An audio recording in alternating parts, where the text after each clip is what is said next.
Arsenal 101. Good afternoon, Arsenal fans.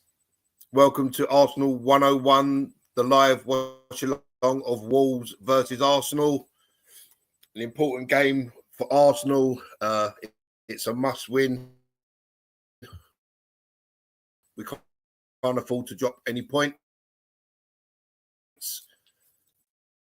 Although Wolves are struggling, so the team sheet is David Raya in goal, Jurriën Timber, Saliba, who is back from injury, Gabriel, who captains the side today in absence of Martin Odegaard, Miles Lewis-Skelly returns at left back, the midfield of Partey, Rice and Nwaneri, and the front three of Martinelli, Havertz and Trossard.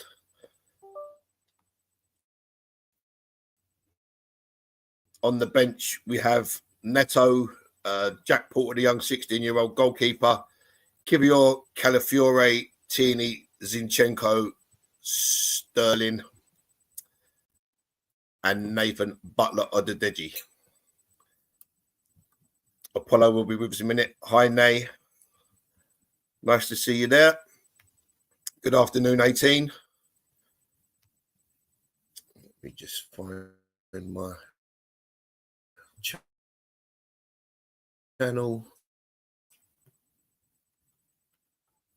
Right, Gary, have you done the team sheet?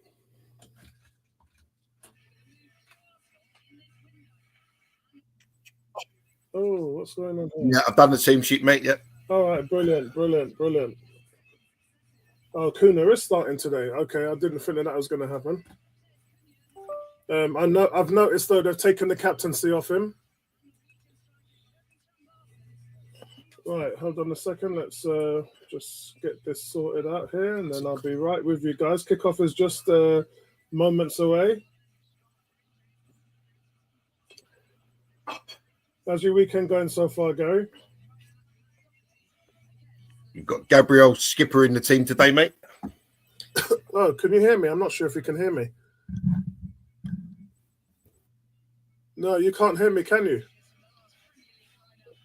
All right, let's just see what's going on. Yeah. Oh, you can. All right, can hear okay, you. good. Excellent. All right, guys, welcome. Good afternoon. Shout out to Nay. Nay says, hi, guys. Come on, guys. 18 says, good afternoon, Gary and Apollo. What's going on, people? What's going on? Gary's done a team sheet for you. Sorry, guys, I just got back from a business trip away for 3 days, and I'm not even unpacked. I just woke up literally at just before 2 o'clock because I left there at 3 a.m. in the morning, didn't get back to London until 7 a.m. And then so I fell asleep this morning at 7 a.m. and I literally just got up about 1:30. So I'm not all there, but as the game goes on, I will be more functional. Good to see Arsenal's team sheet here. Gary's talked to you with it. My IPTV is going crazy for some reason. Well, why is it going crazy? Welcome, Shay. Yeah, big up Shay in the house. What's going on, mate? I hope everything is well.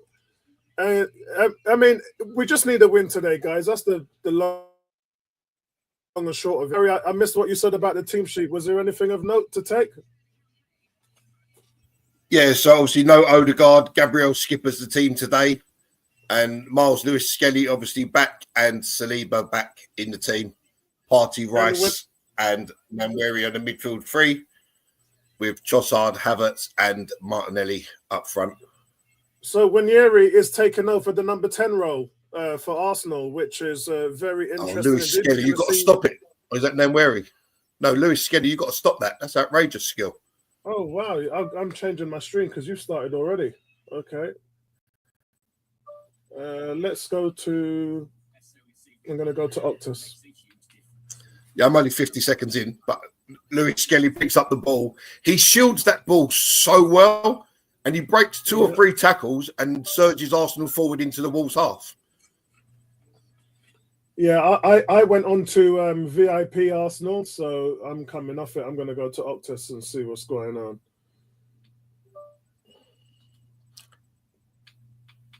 Here we go. Live. Mind you, this is a Saturday. Most of you lot just take what you're given on a Saturday, man. No messing around. No messing around at all. How can the referee see that? That's a blatantly an Arsenal throw. Again, guys, no Saliba today. No, Saliba's playing, mate. Yeah, he's playing. All right, I better get rid of this then, because I had a thing to show up what he would be like with and without him.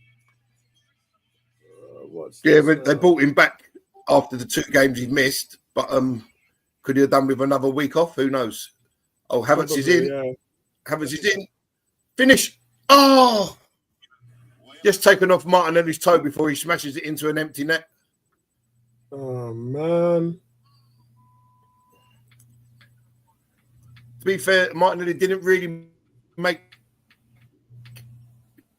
much of an attempt to get to the ball.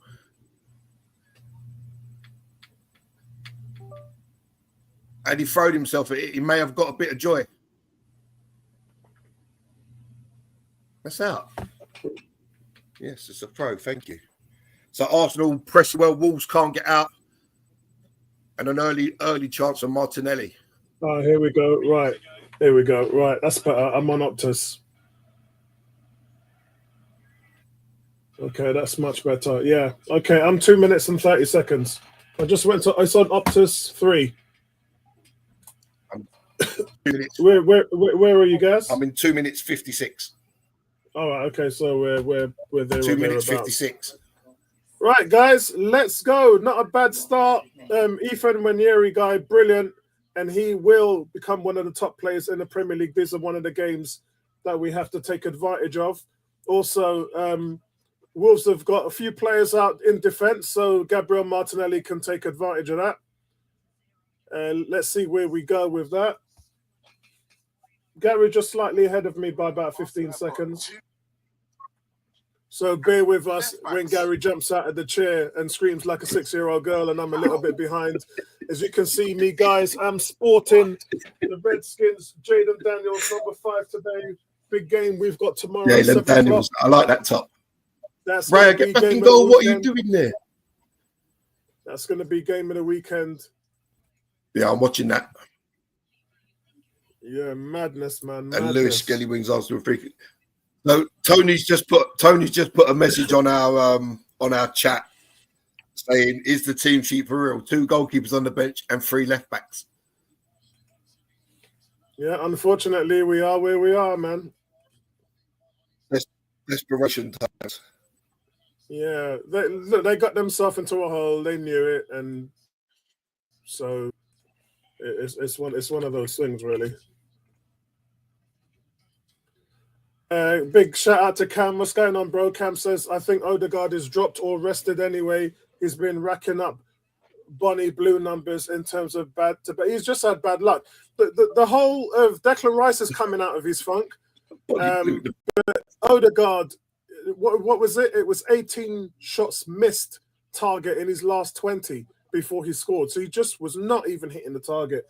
And what frustrated me, Gary, is when I went to the game midweek, and the one that he scored, I was watching him and Declan Rice in practice. They were nailing everything.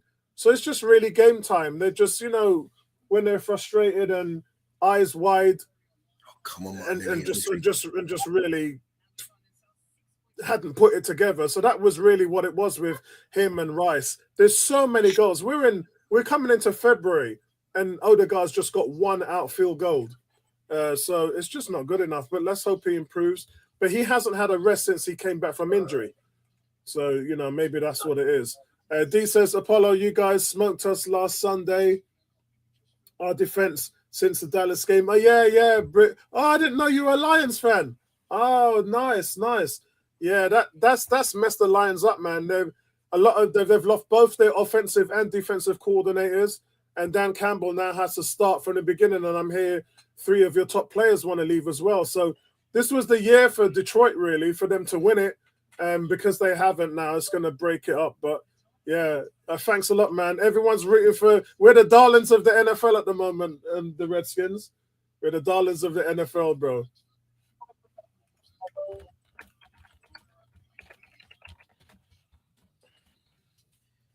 Yeah, it's one of Yeah, those things. I'm hoping that the Redskins go all the way.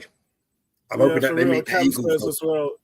I hope the Redskins won it all. Yeah, man. I want the Redskins Bills final. That's what I want.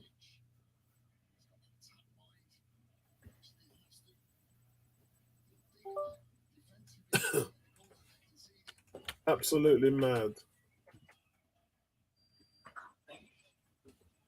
Cam says 7 left backs on the bench. What a time to be alive. Is that right, Gary? That can't be right. Say that again, sorry, mate. Cam says No, not 7 left backs on the bench. He's just taking a piss then. He's just taking a piss. No, Zinchenko, Tierney, Kivior, Jorginho. There's not 7 left backs, it's 3 left backs. Yeah, he's just taking a mick, mate. He's just taking a mick. I've not looked at the team sheet, that's why. Right, let's have a look here. Arsenal, you can see Arsenal trying to box them in and suffocate them. And Arsenal obviously looking to close the gap at the top of the table. Shall we take a look at that? Might as well, so I can catch up with all events. Wolves have a dangerous free kick here. Ooh. Oh, that's better. Right, here we go. Let's take a look at that, guys. Let's take a look at that, lads.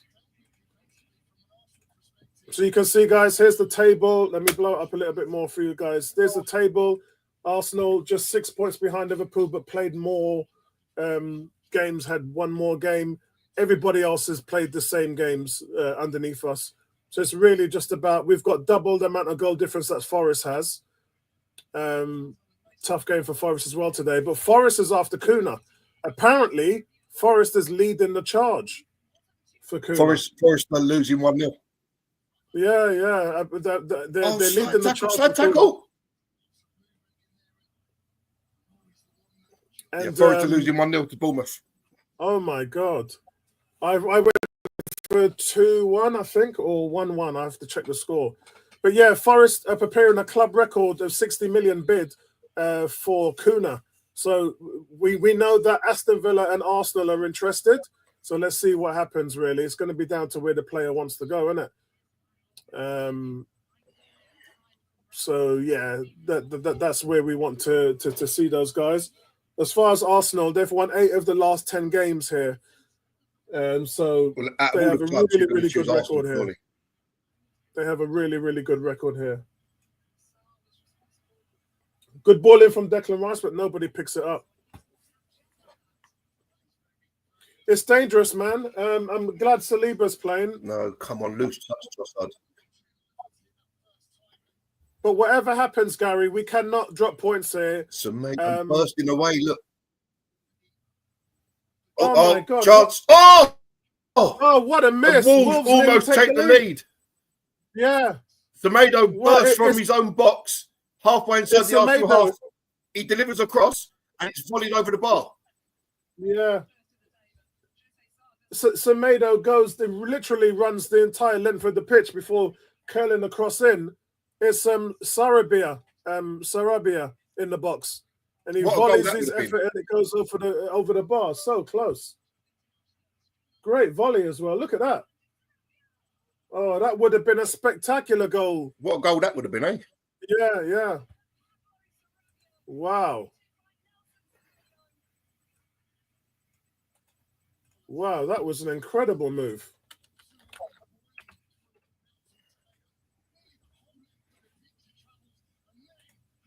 That would have been a spectacular goal. He catches that just right, just a little bit too high. Oh, what a goal that would have been. Cam says, best thing, though, is that our injuries have given a lot of chances to Miles Lewis-Skelly, Ranieri. If everyone's fit, they probably would have less than 200 minutes the entire season. I'm not sure about Lewis-Skelly, but I definitely agree on Ranieri.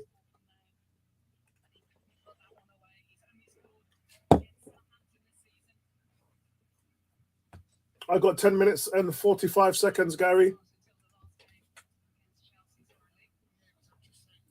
D says, 15. Yeah, Polo. Lions fan. Lions, Pistons, Red Green. Oh, so it's anything Detroit. I get you, bro.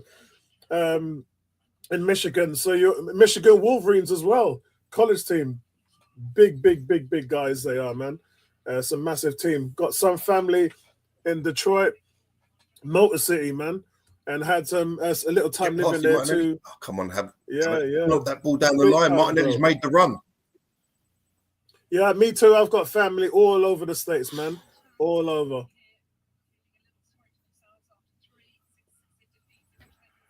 Look, did you see that foul on Lewis Skelly and the ref's just not giving it? Yeah. But then Arsenal break and Havertz has just got to slide the ball down the line because Martinelli's made the run and he tries to beat the man and he gets knocked out for a throw. But what about that ball from Declan Rice to Havertz?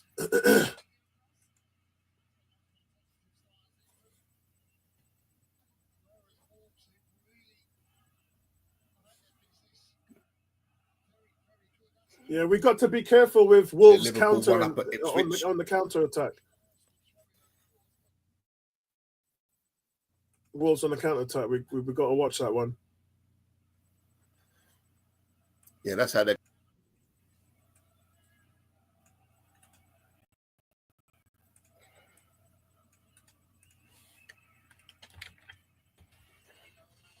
Oh, it's Saturday, man. What a Saturday to be alive. Oh, you got chance, right? Ah.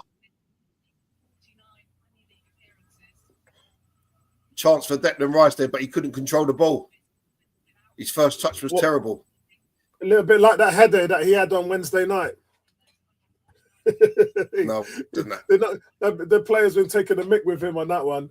D saying, big up, bro. Gary too. Yeah, man. Big up to you, bro. Cam says it's self-perpetuated. You have injuries, you have overused players, they pick up niggles, you rush them back, everyone's playing too many minutes because others aren't fit, and on and on and on it goes. Yeah, it's a fair statement. Because the squad is too thin, mate.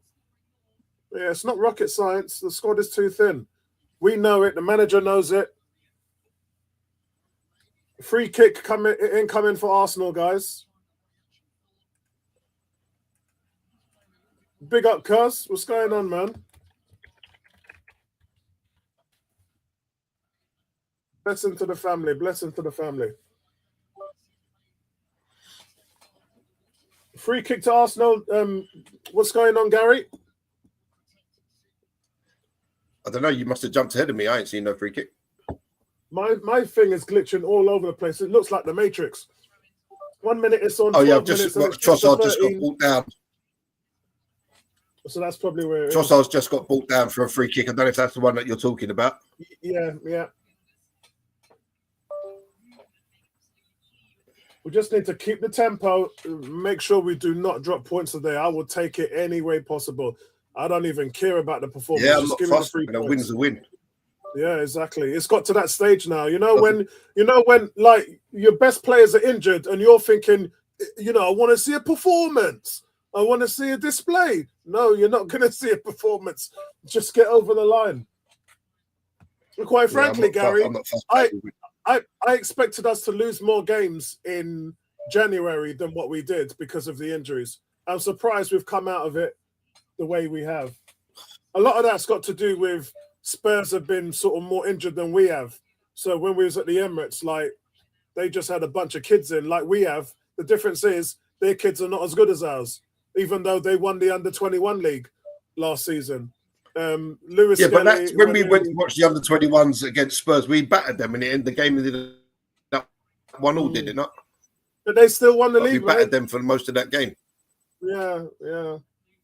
That's the thing, they still won the league. So they've still got a good team. So I'm surprised with all them injuries that they haven't been able to facilitate that.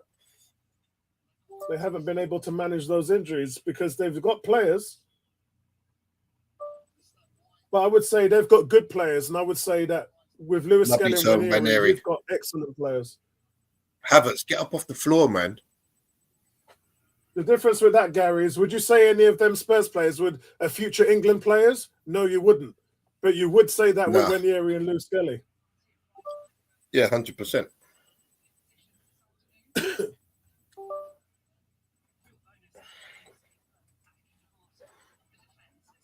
Lovely tackle, Declan Rice.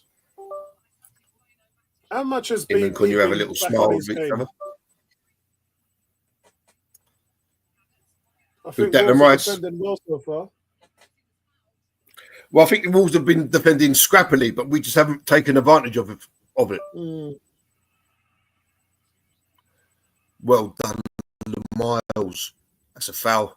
Miles Lewis Skelly, take a bow for that defending, man. So strong. How can a guy like that be so strong at 18 years old? You know what makes me laugh? Like, we were talking about in American football terms, we don't have an all-star game. Wouldn't it be great if we had like North versus South or something like that in the Premier League? Yeah, I don't know why they've never done it. Because they're dry, man. That's why a lot of people like me watch American sports. You know, it's only about 15 years ago, Gary, that they started the Premier League Hall of Fame. And again, they copied that off American sports. There's just no ideas for, like, you know, the fan experience just isn't there. You know, all this VAR and names on the back of the shirts, all of that's come from American leagues. It's come from the American sports.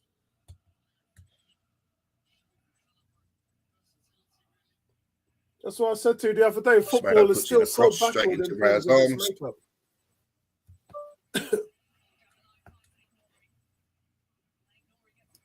Wolves still looking a bit heady, man.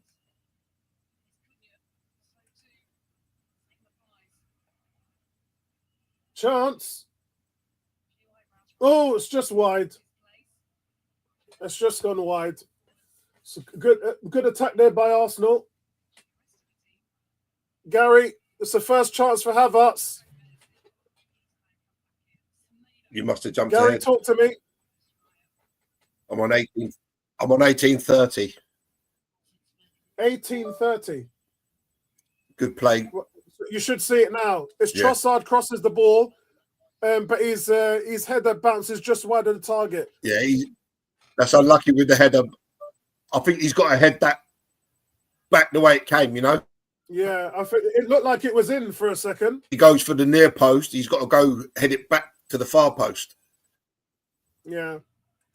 See, that's the difference. When Trossard's playing on the left, I mean, Martinelli started to deliver some quality balls, but when Trossard's playing on the left, the quality of his balls and his passes are so inventive.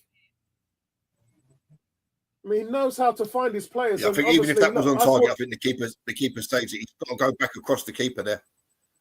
Only if it's not top left. If it's bottom right, sorry, it's. I agree with you. But if it's top right, that's going in the back of the net. Like the way that Havertz times his run there, and the centre back's got nothing on him, mate. Daniel says, chilling free weekend with the family. Yeah, listen, bro. I'm heating up my house so that I can just go out, get takeaway after this, and then chill out, turn the heater up, and then chill out with the family, man.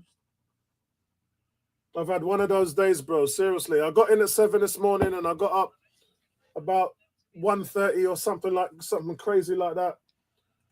I had a mad weekend, man. And if you guys want to know what my weekend was like that, run to my Facebook wall and you'll see who was in concert last night at our company gala. You'd be surprised. I couldn't believe he turned up. My company must have paid him a lot of money to do that session.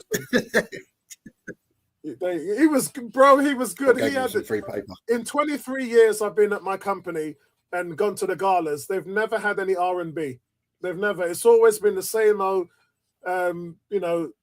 same old Cliff Richards, Slade, all the Bob Geldof songs, ABBA, and all that crap. You know what I mean? It's always been the typical company conference music you listen to. We've never had any R&B, soul, or anything like that. So yesterday, man, he was buzzing. Right. It was awesome. Get across the front, Havertz. Yeah, hard for him to kick that high one up there to Trossard, and he's only 5'7". How good is Miles Lewis Skelly, man? Yeah, he's too good. Ranieri's not really got into the game. He looks like a fish out of water in that number 10 position.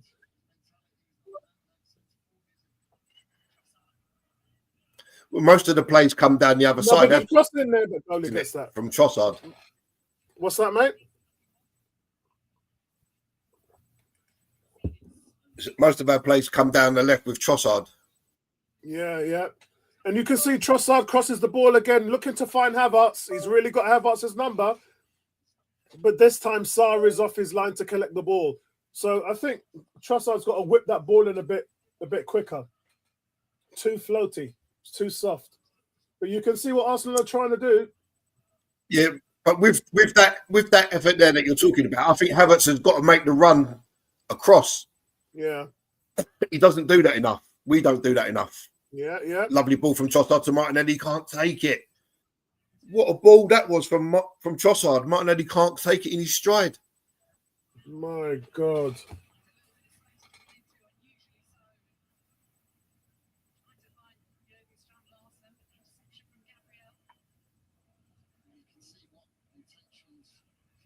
How can that be a foul? He fell over.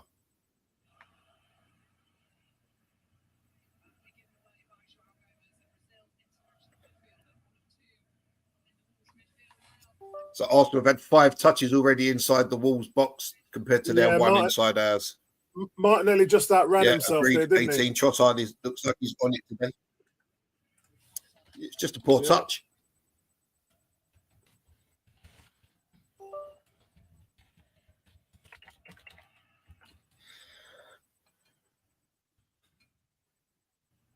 Wow, here we go.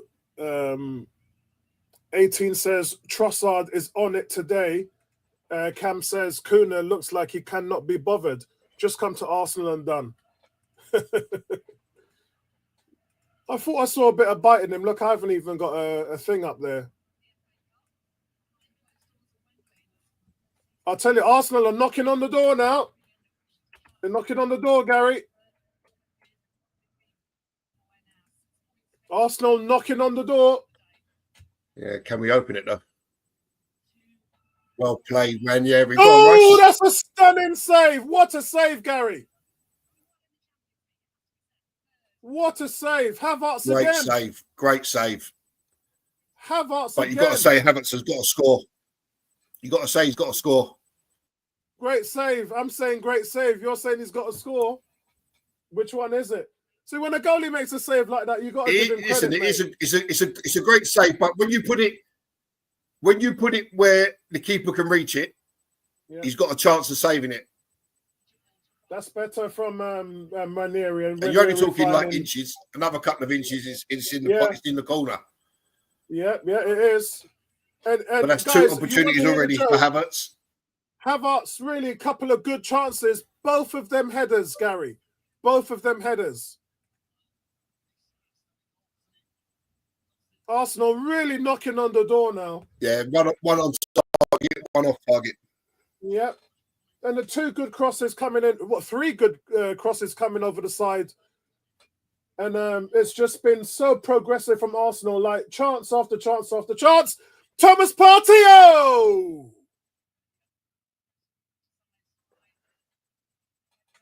Talk to me, Gary. I haven't seen it yet, mate. I've got Trossard on the ball. So Thomas Partey. Oh, here they come again. Here comes Arsenal again. Squares it to Thomas. Penalty! Penalty! Come on! That's a penalty. That's a penalty, referee. That's got to be a penalty. Is this going to VAR?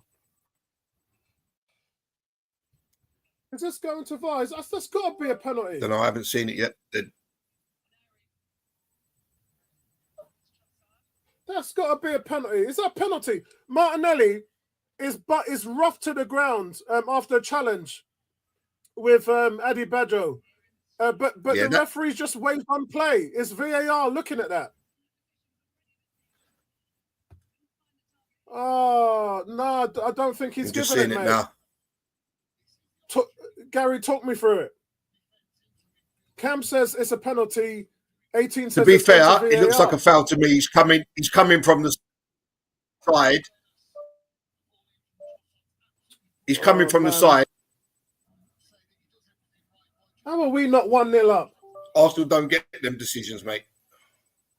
Oh, Gary, that's pissed me off, man. I don't. Oh, man. Gary, your thoughts, penalty or no penalty? I think anywhere else on the pitch, I think that's a free kick. Yeah. Yeah, I agree. Anywhere else on the pitch, I think that's a free kick. You look, he chests it down. Look, he's just, come on. He gets his body across him and then shoves him to the ground. Havertz, though, guys, I think he's had a couple of chances there, and honestly, we should be 1-0 up, Gary. We should be 1-0 up. Oh, so VAR did check it. They just while you were talking about the penalty shot, they just showed the Havertz keeper. It's a poor header from Havertz.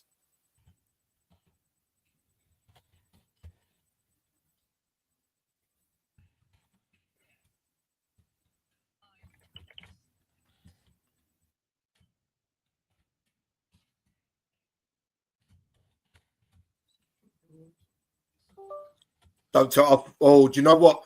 I thought he was going to give a penalty at the other end there for a foul on Semedo, but it's gone. The free kick is for us. Nay said his body blocked him. Yeah, I think that's why I said I think he got his body in the way, and I think that's why they're saying it's probably fair, because then it makes it a 50-50 ball. If he was behind him and he went down, then they probably would have flagged it for penalty. Cam says, "My goodness, Kai, that has to be a goal." Thing is, other strikers also miss like this, Gary. No. Are you talking to Gary? It says their fans just don't moan about it like we do. Yeah, that's true. Yeah, I agree with that. That's the thing. We think our players are sometimes the best and the worst in the world. But yeah, it doesn't work like that, does it? No, I'm not moaning about it, mate. I'm just saying, I'm just giving an opinion, Cam. I'm not moaning, I'm just giving an opinion. You know, when you've got a free header, we've been all over them 4 over the yards last out 10 from minutes, goal, you have to score. We have absolutely it's been all us really, apart from that one breakaway they had with Semedo. Yeah.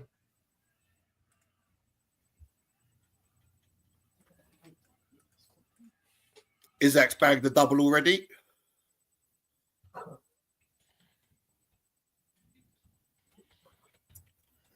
It's just Strand Larsen down, isn't it? Yeah, so looks like Wolves are making a substitution. Strand Larsen is down, and they're bringing on the Korean guy. Hwang. Yeah, looks like Hwang's coming on. I kept saying Wolves look tired and they look like they can't handle our movement. It's probably a bit of both, mate. It's probably a bit of both. 28. There's still a free kick to Arsenal, though, yeah?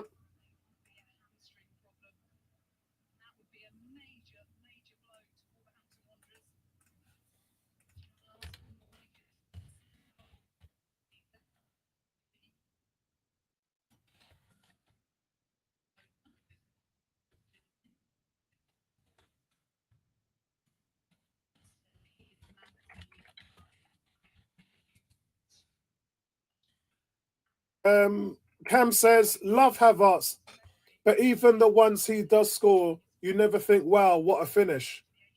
No, that's not true. Actually, he's had some incredible finishes, especially the header and the one in midweek as well.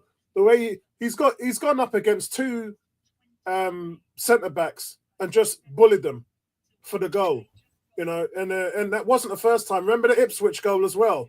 The same thing with that one. He's just not a finisher. Yeah, I agree. He's not a pure clinical finisher, is he?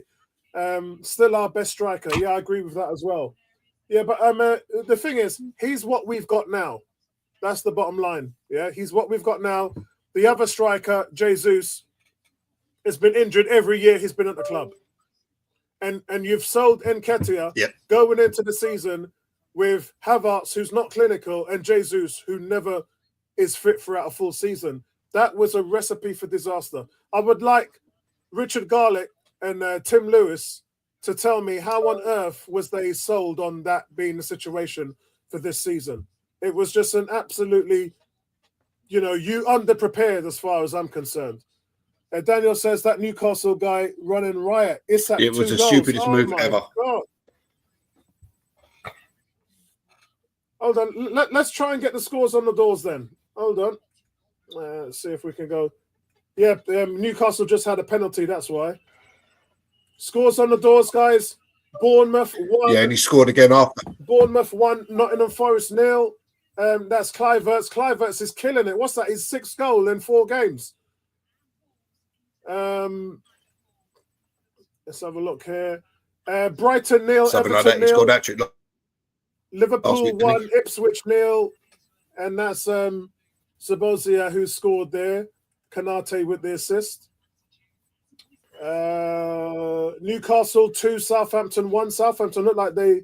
Yep, that's right. It's Isak, 26 minutes, and then 4 minutes later he scored a penalty. Enough there, Mike.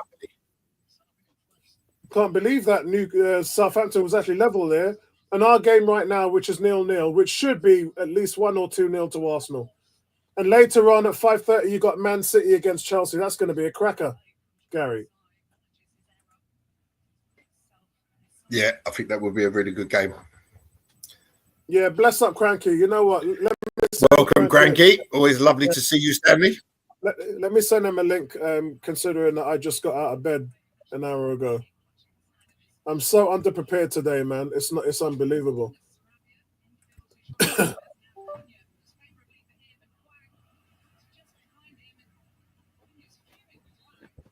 I keep sending it to him on Messenger.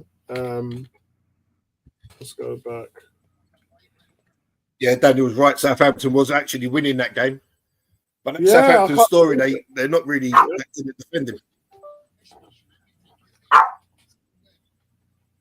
Yeah, they conceded their head that it was offside. Hold on, Cranky. I'm just sending you an invite. I have sent it to your Messenger, but Cranky likes it on the WhatsApp.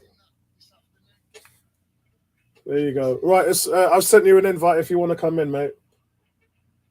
I think Cranky picks up the games on Peacock.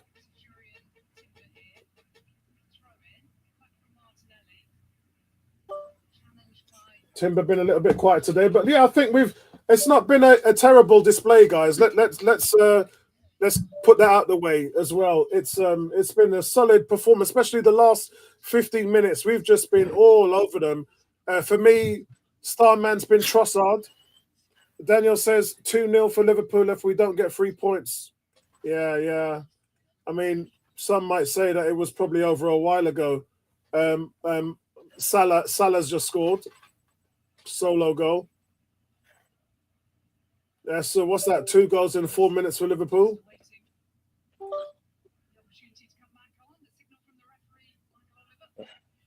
The thing is, now what you got? Now they've got Hee-Chan on. I like Hee-Chan as a player, bro. I think he's a really good finisher. Yeah, I think he's a really good finisher. I do like Hee-Chan. Arsenal get away with one there because the referee played in the advantage and Nwaneri lost it. Now, I don't agree with that. I think once you play the advantage, if the player loses, to be honest.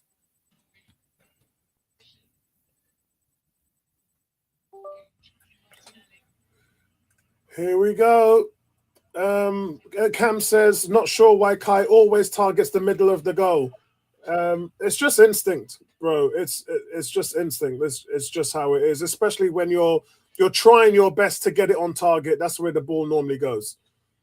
So yeah, I do agree with that. It says, I do like him, but he's just not clinical. Yeah, but remember, when I brought instances up, I think he's just getting it on target. Yeah, it's just trying to get it on target. Because when you look at Martin Odegaard, who's missed 18 of his last 20 shots on target before he scored midweek. That's really where you are, mate. If you keep missing the target over and over again, it doesn't make you the most clinical person. So I think that's what Kai's trying to do there, is trying to get it on target as best he can.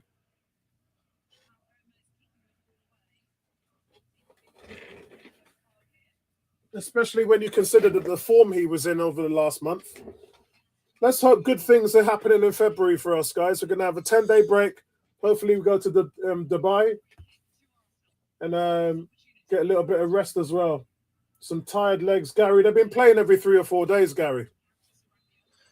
Non-stop. Injuries. Listen, well, hopefully we've got Ben White and Tommy Asu coming back soon to give some respite. Yeah, that's right.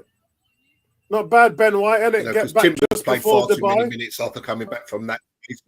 Yeah.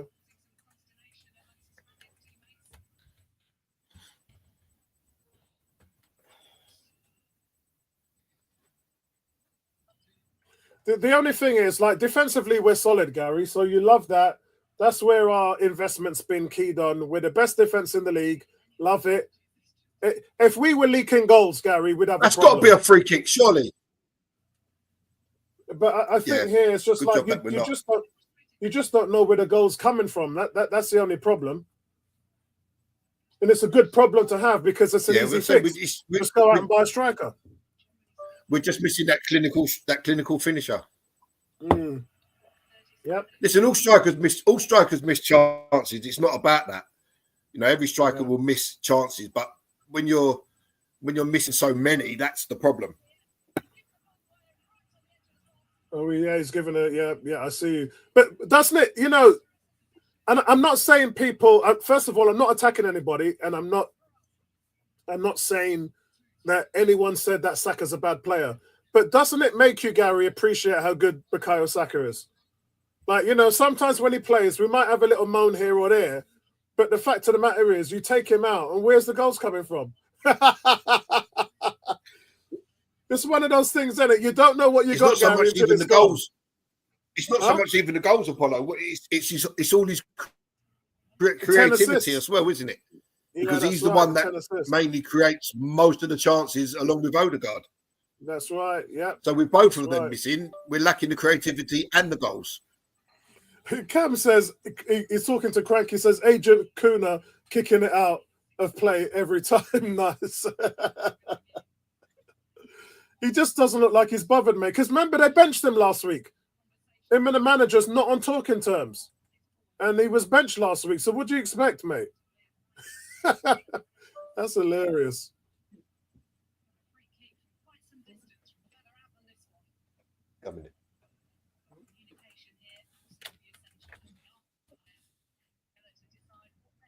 Come on, Arsenal, man. Come on, let's do this, man.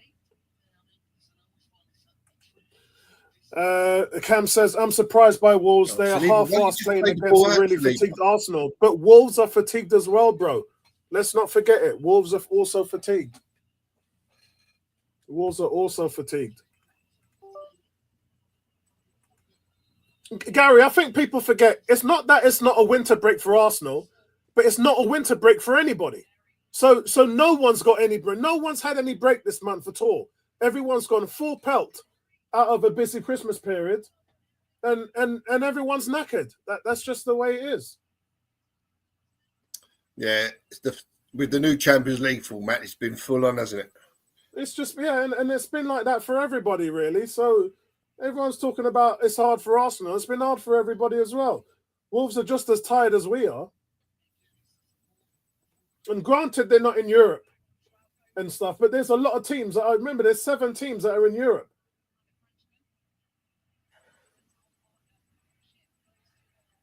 That's not bad work there by Ethan Wanieri. But whose throw that was.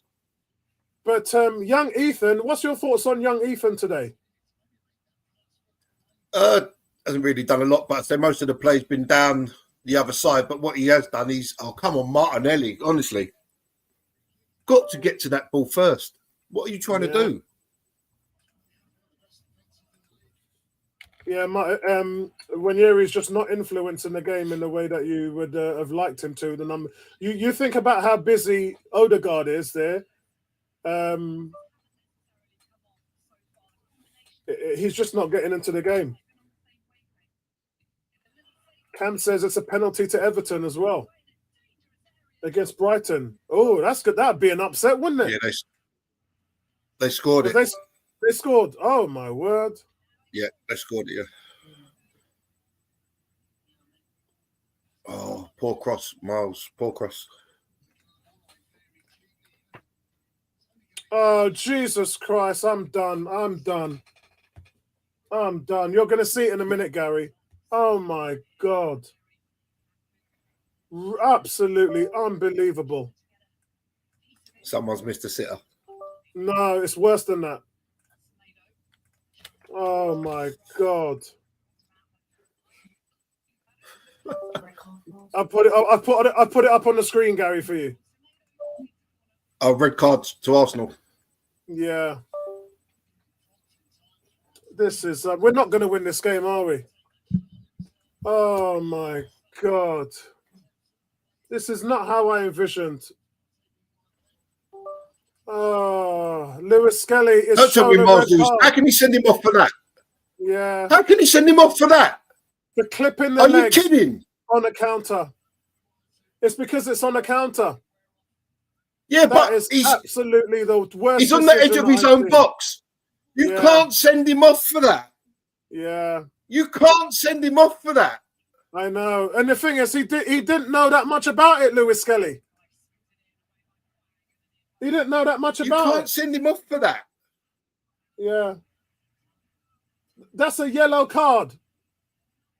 That should be a yellow card. How is the referee? And guess who There's it is? two players behind him. But guess who the referee is? There's two players behind him. It's Michael Oliver. It's Michael Oliver, isn't it? Yeah, I'm not There's surprised. It's a trip. It's a trip. Yeah. There's two players behind him. Decision. That is never a red card in my life. You know what I would do if I was Arteta now? Right, I would take all the players off the pitch and say, "Have the game, well done." That is the worst decision I've ever seen in my life.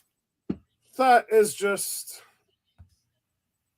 not a red card, guys. The worst decision I've ever seen in my life. Oh my God. It's not a dangerous foul. It's a tactical foul. It's a trip. This is our season, guys. This is our season. This is our season. That is absolutely ludicrous. Yeah, to pull out a straight red card. Yeah. That's just... To pull out a straight red card there is absolutely disgraceful. Michael Oliver, man. He was already committed to the tackle. It's a trip. What, is he going to book Gabriel or Declan Rice as well for complaining about it? No, he booked Timber. This is unbelievable. Guys, this is our season. Welcome to 2024-25. If it's not getting a red card a lot of referees would have given a yellow for that, but not Michael Oliver. Anthony Taylor as well. He would have given a straight red. When you look at it, Anthony, it wasn't that late. He was already committed to the tackle. He'd already stretched out his leg, and he just gets a fraction late. But it's not a dangerous foul. It's not studs up or nothing. You can't give a red card for that in any form of football. This is just so stupid, guys. Halfway inside the Wolves' half, 30 yards from their goal. It's never a red card, no matter how you look at it. No matter how you look at it, it's never a red card. Unbelievable. Vincey, shout out to you, Vincey, man. Peace, love, and respect to you, my brother. Says, yes, at slow motion, but a yellow should have been easily sufficed. Yeah, exactly. You look at Arteta now and you're thinking, what have I got to do? I've had 4 red cards. 3 of them were light for kicking the ball away. You get a red card for this, for an 18-year-old. You're suffering injuries to your 2 best players, both out for 10 to 12 weeks. I mean, you can't win the league when things are that. And we're still in second place. I don't know. I mean, this is just awful.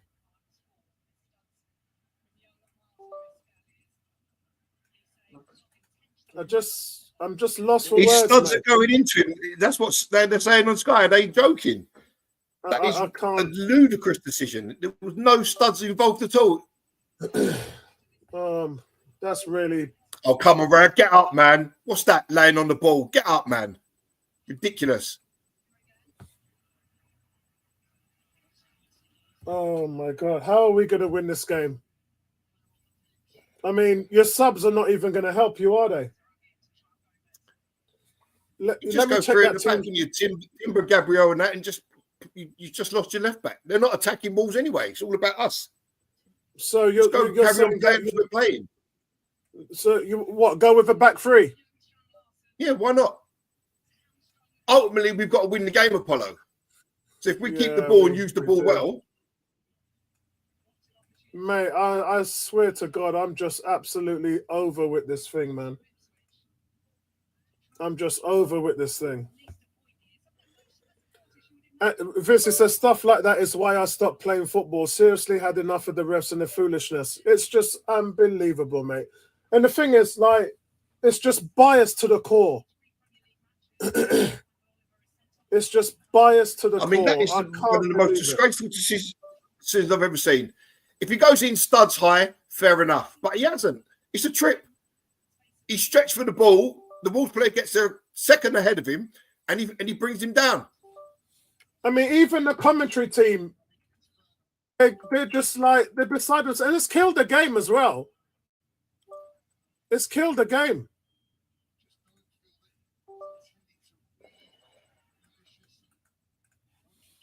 Oh, my God, man.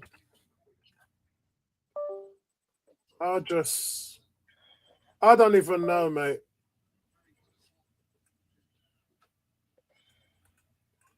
Yeah.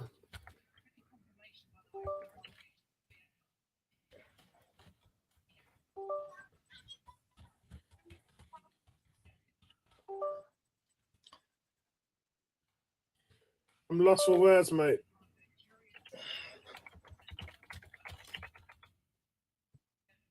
I mean, how do you come back from this, Gary? We were dominating the game.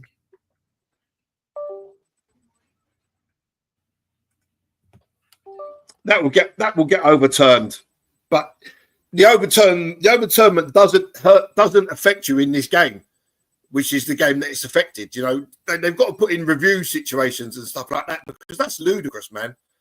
I mean, according to them, they reviewed it. Reviewed what? And what did they say? Ref, yeah, you're right, because he's tried to break his leg. It's ridiculous.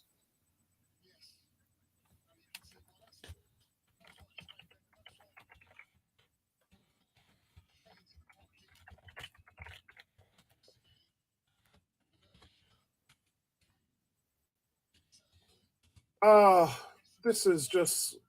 I'm really sorry, guys. It's just not how you want to spend a Saturday. Cam saying, how the F is that a red? It's a yellow. Cam switched off, man. Cam has switched off the game. God. He's had enough. I mean, we're not losing, but this is exactly what happened against Brighton. This is exactly what happened. We threw away the win against Man City, down to 10 men as well. We dropped 6 points from the red cards that was given to us, mostly for kicking the ball away. And now we've got this soft here, and I don't even know what to say to you guys. I can't give you any solace whatsoever, because when you're up against this and you've got your injuries and you've got everything else that's compounding you, there's just distortion everywhere, and we can't deal with it, man. That being said, guys, a moment of magic can turn this game, but unfortunately, it's 12 against 10. Cam saying, well, if this isn't the living end for us, please put us out of our misery. We're losing this game. Daniel says, now they're trying to break little man's confidence. This is what they do. They think they are slick. Yeah. Shout out to Vince. He's saying we can still win 1-0, and we should have been 1-0 up. That's what happened against Brighton. We were 1-0 up and they sent off Declan Rice. But I mean, we're at our most vulnerable away from home. I'm not worried about the defense, guys. I'm not worried about the defense. But when we've scraped through January, and I said to Gary, I said, I'm surprised we haven't lost more games than what we have. because of the amount of injuries to our players. I'm surprised we haven't. We've dropped points. I get it. But I'm surprised we haven't lost more games. Unbelievable. Cam says, I'm not watching this. You see that every turn and it's never given us a red. I've switched off the game, just listening to you guys now.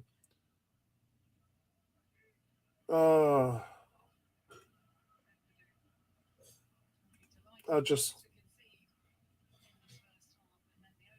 just kicked Timber off the ball. Gary, tell everybody how much time has been played in the first half.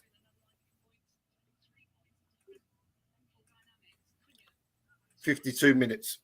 52 minutes. Oh, God. And Oliver's a Newcastle fan, isn't he, as well? Yeah. Yeah. Oh, God.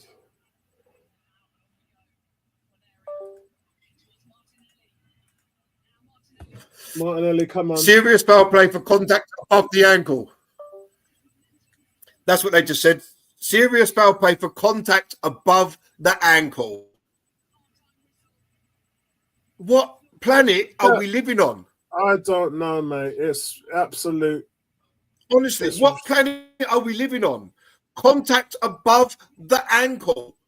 How many fouls and free kicks do you see in football where contact is above the ankle?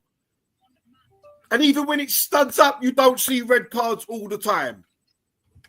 Look, the foul on Trossard, contact above the ankle.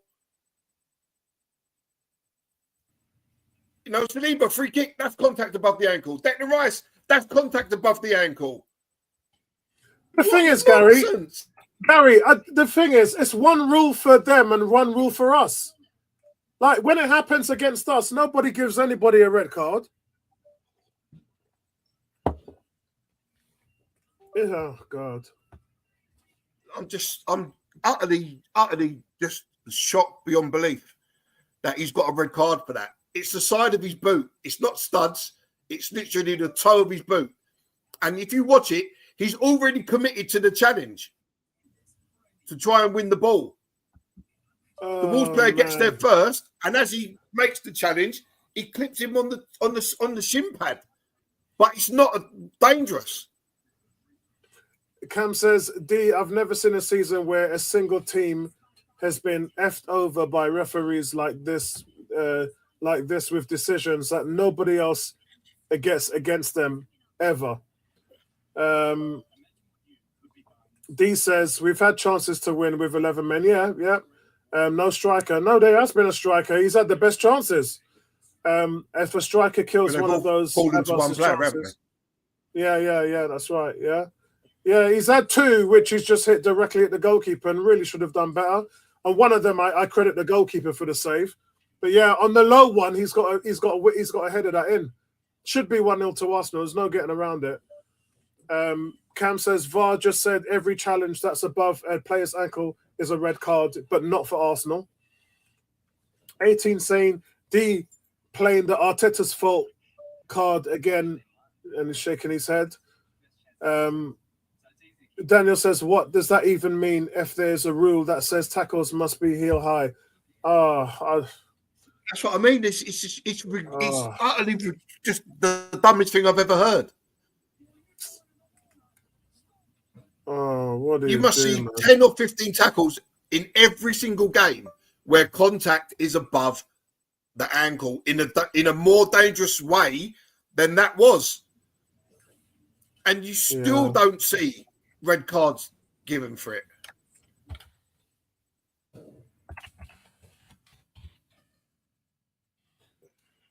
Oh my God.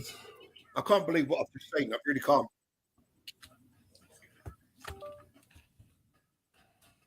Oh man.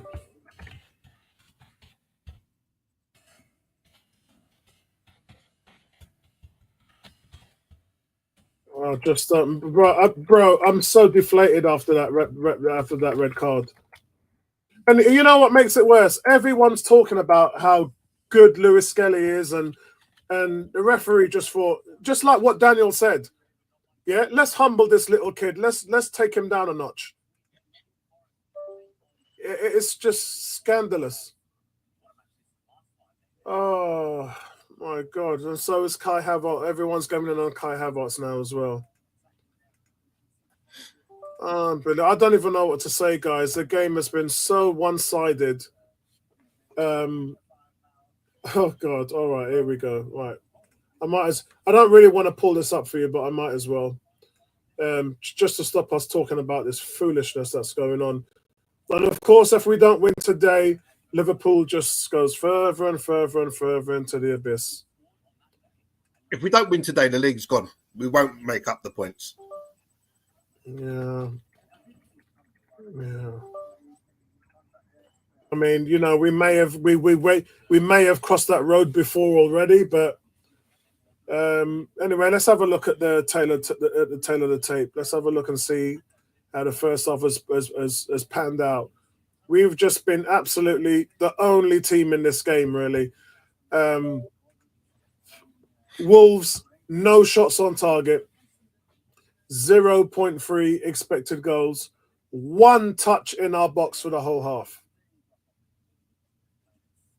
1 touch. And that possession, we were 65%, and it's only shifted in the last 10 minutes because we had a guy sent off. And that's it. Sorry if I sound so deflated, but what do you do in this situation? I mean, you have to build up the gusto at halftime, get them to go out there and score.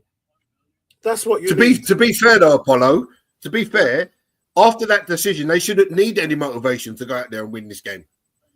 I know. That decision alone should be enough for them to go out there and win this game. And you know, we used to be really good down to 10 men. Yeah, but Arteta wants to just control everything instead of just saying, look, this is what we're going to do, bomb, go out there and win the game. I'm talking about Arteta. We used to be really good with 10 men with Arteta. It's just this season we've been poor with 10 men. We you know, it's nothing really on how Arteta's been over the 4 years. When we've gone down to 10 men, we've had the gusto, we've come back, we've won games. But this season, we just look completely out of it. And I don't know whether that's because we have been stripped to our bare bones and the player morale is low. I don't know whether, because the last time we went down 10 men against Brighton, we were awful. And Arteta tried to throw everything on, you know, everything but the kitchen sink up front, and nothing affected the game. But, you know, we're playing with injuries and we're hurting with one leg already, and then you go and give us a red card. And I think that's, oh, God, and we got Man City next week.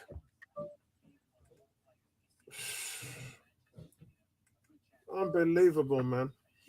12 touches in their box for us and a 0.49 XG. I mean, that's going to be completely changed in the second half. I mean, if Wolves don't get all out on us, then I don't know. I mean, I know both sides are tired, but I've got nothing really positive to say to you guys outside of we're still in the game. As crazy as it seems, we should be 1-0 up. We're still 1-0 in the game. Yeah, it's a bogus red card, bro. And you know what? Just when the player was on a high, playing his best football, living his best life, 18 years old, and this is something that can really, really hamper confidence of a young player. Because if they lose today, if Arsenal lose today, Lewis Skelly is going to take that as blaming himself. That's the problem. But we got to go out there and win this game for Lewis Skelly. Yeah, that's what we got to do. Yeah, like I said, that decision alone should be enough for the players to go out there in the second half and go and get something out of this game, a positive result. Yeah. D says top 4 fight. It might not even be that, bro, because if you're... listen, you know, Forest are not doing well at the moment. They're losing. Newcastle had that blip, but they're in the top 4. Chelsea and Bournemouth both are 1 point behind. So in essence, bro, Chelsea and Bournemouth are 5 points behind Arsenal. Yeah, 5 points behind Arsenal. So if you go through a slide, and there's still 15 games to play, you might not even make top four. I've got a stat for you. What's that? The last red card that Michael Oliver gave in the Premier League. Do you know who it was against? Declan Rice. No, Trossard against Man City. Yeah, that's the last red card that this guy's given in the Premier League. Also against Arsenal, and another bogus red card. We can all see it. Vincey says it's still not over, but I said when was the last time on the stream that we have taken our chances and scored? Yeah, our room for error is so minimal, but we have to be perfect. Yeah, and that's that's got to be the attitude in the locker room right now. Like Arteta, you've got to get that message over that we've got to go and do this. The poor kid is 18 years old and feels like he's let everyone down. Yeah, he's felt like he's let everyone down. So you got to go out there as his teammates and prove to him that you are a team. You're not one person. If one person makes a mistake, you can go out there. You can go out there and you can come together for the sake of the team and get us over the line. That's the message for today. And if you can't do that, then you as the team have let the kid down as well. Yes, the kid's made a mistake, and yes, he's put us in a hole. But even with this controversial nature, Arsenal still have got to go out there and win this game. And if they can, then they'll be lauded as putting a performance in to get us over the line and still be in the fight against Liverpool. That's just the way it is. That's what our expectations are as fans. That's what we expect you to do. We don't expect you to go into a hole and hide yourself underneath and sweep all underneath the carpet. We need you to go out there and put a performance in. Yeah, take some inspiration from these brothers right here, man. Take some inspiration from the Redskins. Look what they're doing. The worst seeded team going into the playoffs. Yeah. And then beaten not only the mid-seed team, but the top-seeded team in the NFL, Detroit Lions. They went in there and took out the favorites. That's what we did as the underdogs. So if they can do that, surely this Arsenal team can come out here and put a performance in. Because you are way better than this. You are way better than this. Looking at the table, Wolves are 17th. With a goal difference of -19. Wolves have won 4 games out of 23 and lost 14 games. So they're not good. Yeah, Wolves are not a good team. Yeah, played 23, won 4, drawn 5, and lost 14. You are Arsenal. You need to go out there in the second half with gusto and take them apart. No two ways about it. That is the expectations of you wearing an Arsenal football shirt. When you're wearing the badge, that's what our expectations for you are, because you are in a title challenge. Regardless of how your injuries are, your suspensions and red cards, and everything else that's gone against us with just one strike on the team, you are in a championship fight. And the expectations is you go out there and you win this game. Big up to you, Cranky. What's your thoughts on the first half? How are you doing, Cranky? We can't hear you. Interesting first half. I think we got some really good chances, but your striker, I'm saying your striker, he's not my striker. He's a good footballer. He missed 2 really good opportunities. And the red card is interesting because it's Michael Oliver, so I'm not surprised. That's first thing. And second, he's trying to trip the player to break up the play. Football is not played in slow motion. And I hear these commentators talking themselves in knots, trying to justify the red card and what Vara said. Yes, his foot was a little bit high initially, but that's what happened. The player's running. He's going to go down on his foot. It's not like he kicked him. He put his foot out to trip him. Like that in nobody's book is a red card in any way, shape, or form. I don't care what the referees want to say and what the rules want to say and what they're going to back him. The referee association is going to back him. It's Michael Oliver, so I'm not surprised. If I was Arteta, I'm protesting him doing Arsenal game. That's what I'm going to be doing going forward. I'm protesting him doing the Arsenal game because he's Arsenal biased. And I've seen him let players kick the ball away like Rice did and don't give him a yellow card, much less give him 2 yellow cards in the red. So, yeah. So, Calafiori's on. Who is off? Is it Martinelli or Trossard? Who's off? Calafiori's on. Let's check it now. Let's check it. See, why would you need to bring a defender on? You've got two DMs, 2 sixes playing. You've got 2 sixes playing in Rice and Partey. So why would you need to bring a defender on to sacrifice a forward player? Especially when you can't score goals. Why you play 3 at the back? That's the question. Yeah, so, there's 2 ways on the they field. can go. There's 2 ways they can go with this. Number 1, play 3 at the back and just go for the all-out win. Now where he's come off. Yeah, so what they've done is the opposite, where they've tried to so they're going to try and defend and then get them on the counter attack. That's the plan. So who's going to do the counter? Kai Havertz? Martinelli. He can't run, Martinelli, wouldn't it? Yeah, but Martinelli's lost on the right hand side of the field. Martinelli's not having a good game. Vincey's just killed it. Vincey just said Cranky has money for a new studio, but no money for January striker. No. January is not about money, Vincey. Don't get it confused. January is about, can I get what I want, and I can. So that's why I'm not buying any player. I can't get what I want. Who are you going to get? Gokeres is not going to leave Sporting because they're in the Champions League doing well, and they're probably going to win their league. Sesko agreed with Leipzig he was going to leave, and Cunha won't sell him because they're going to go down if they do. There's nobody. I mean, Osimhen may be an example, but does he fit Arteta's system, which I think is part of the problem? There's nobody to buy Vincey. Osimhen bought a striker when he bought Calafiori or Havertz, he should have bought a striker. He had ample time to buy strikers. He didn't.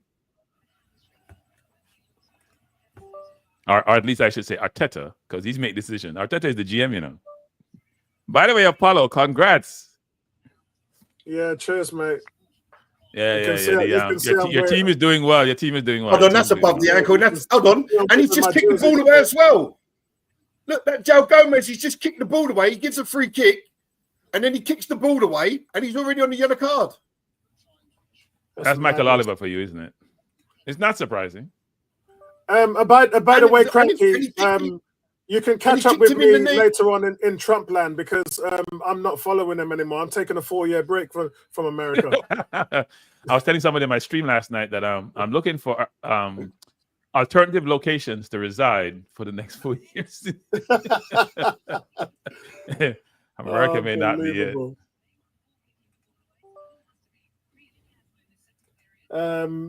Vincent just said Calafiori will be playing attacking from the deep. Well, we always attack with the left back from deep anyway. Wow, Southampton are giving Newcastle a run for their money, man.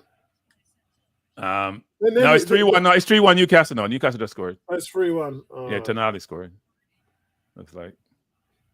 It was nearly 2-2 there. Yeah, I can see it's just come up.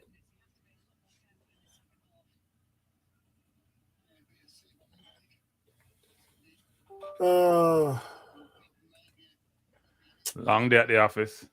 Yeah, I know. And the thing is, I'm so tired, Cranky. I've been on a business trip for the last 3 days. Got back at 7:30 a.m. this morning, and I woke up an hour before the game, and my head is just spinning right now. It's a good thing I gave up alcohol, otherwise I'd be a mess right now, man. Hold on. What's happening here? Cunha's just caught Gabriel. No yellow card. Oh, well, I'm not even surprised. He caught Gabriel's coming to clear the ball. Oh, no, that's not a yellow card. Saliba. Yeah, no yellow card there. I thought his foot was raised. We need to score from a set piece. That's what we need to do. Well, we haven't got much over. The open play thing ain't working because Havertz doesn't know where the goal is.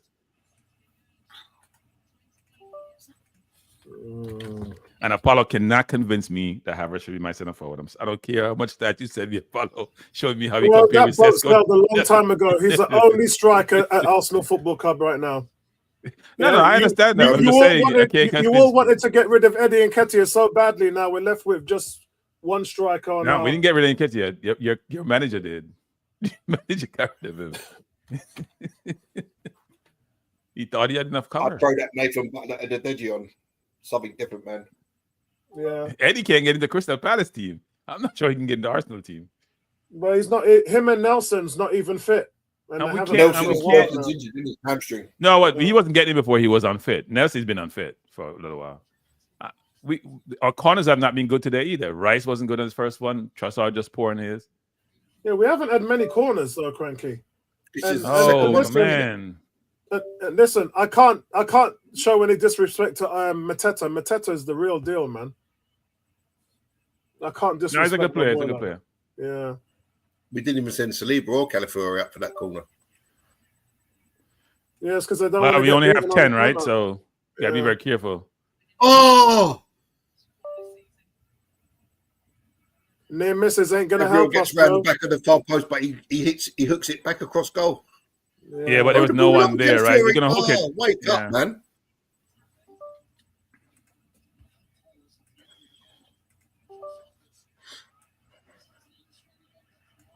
At least we're still attacking with 10 players. We normally go in a low block. And this is what I'm saying. You know, we need to understand what Mikel's trying to do here, because you cannot go away from this game without 3 points. You have to win this game. There's no two ways about it. He would have enforced that message to the team at half time.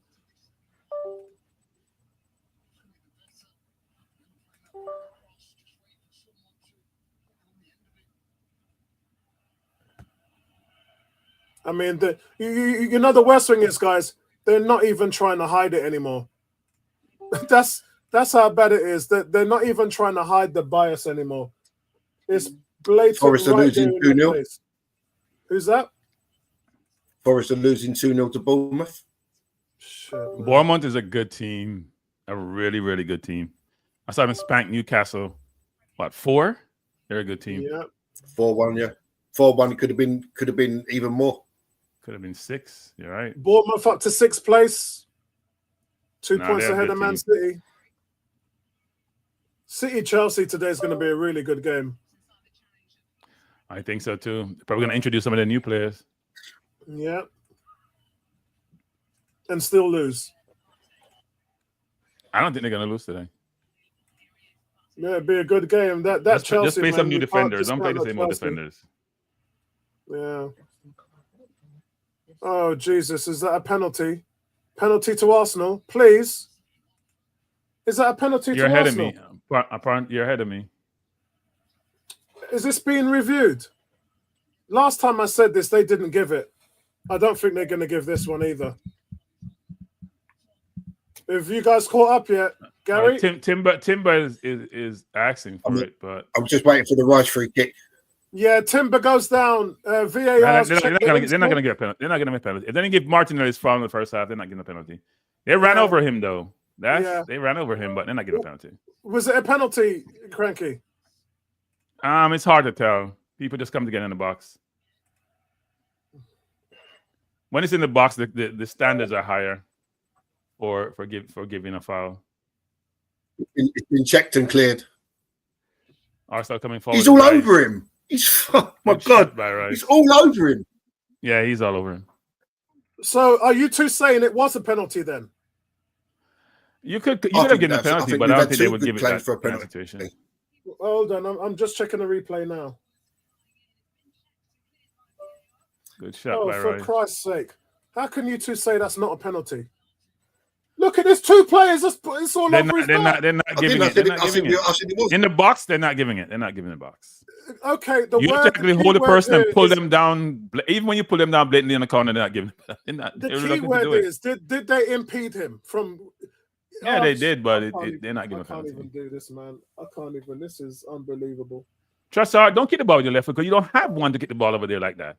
You haven't It's a beaten the good first save. man anytime this whole time taking corners. It's been So awful. Declan Rice, in the middle of all of that, guys, they produce a save. Declan Rice, it goes up wide to the right, hits it, but again, it's direct at the hands of Sarr, but Arsenal win a corner.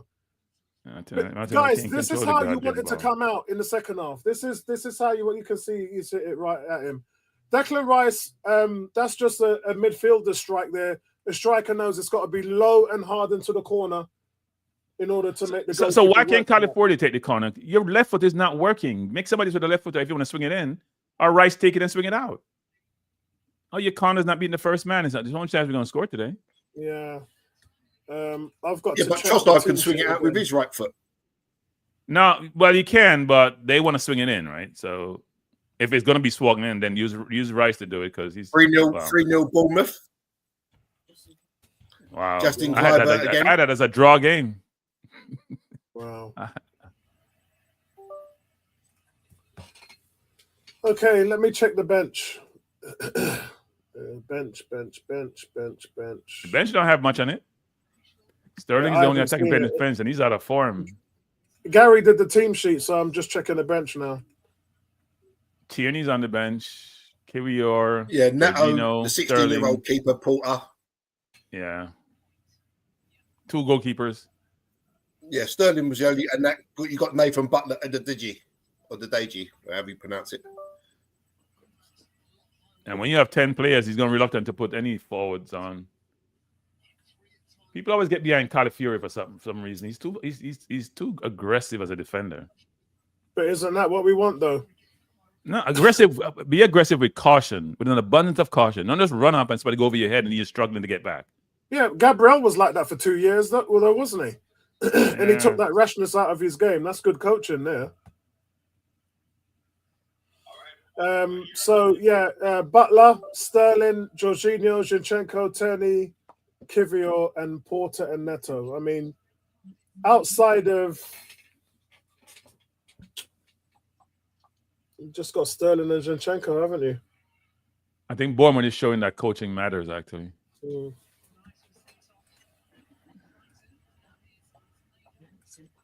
Yeah. I don't think we should play over on the back with 10 men. I think we should go along with 10 men. Bournemouth, Nottingham Forest. It's a disallowed goal. Yeah. Let me see the score. Southampton losing 3-1. Everton winning 1-0. Liverpool winning 3-0.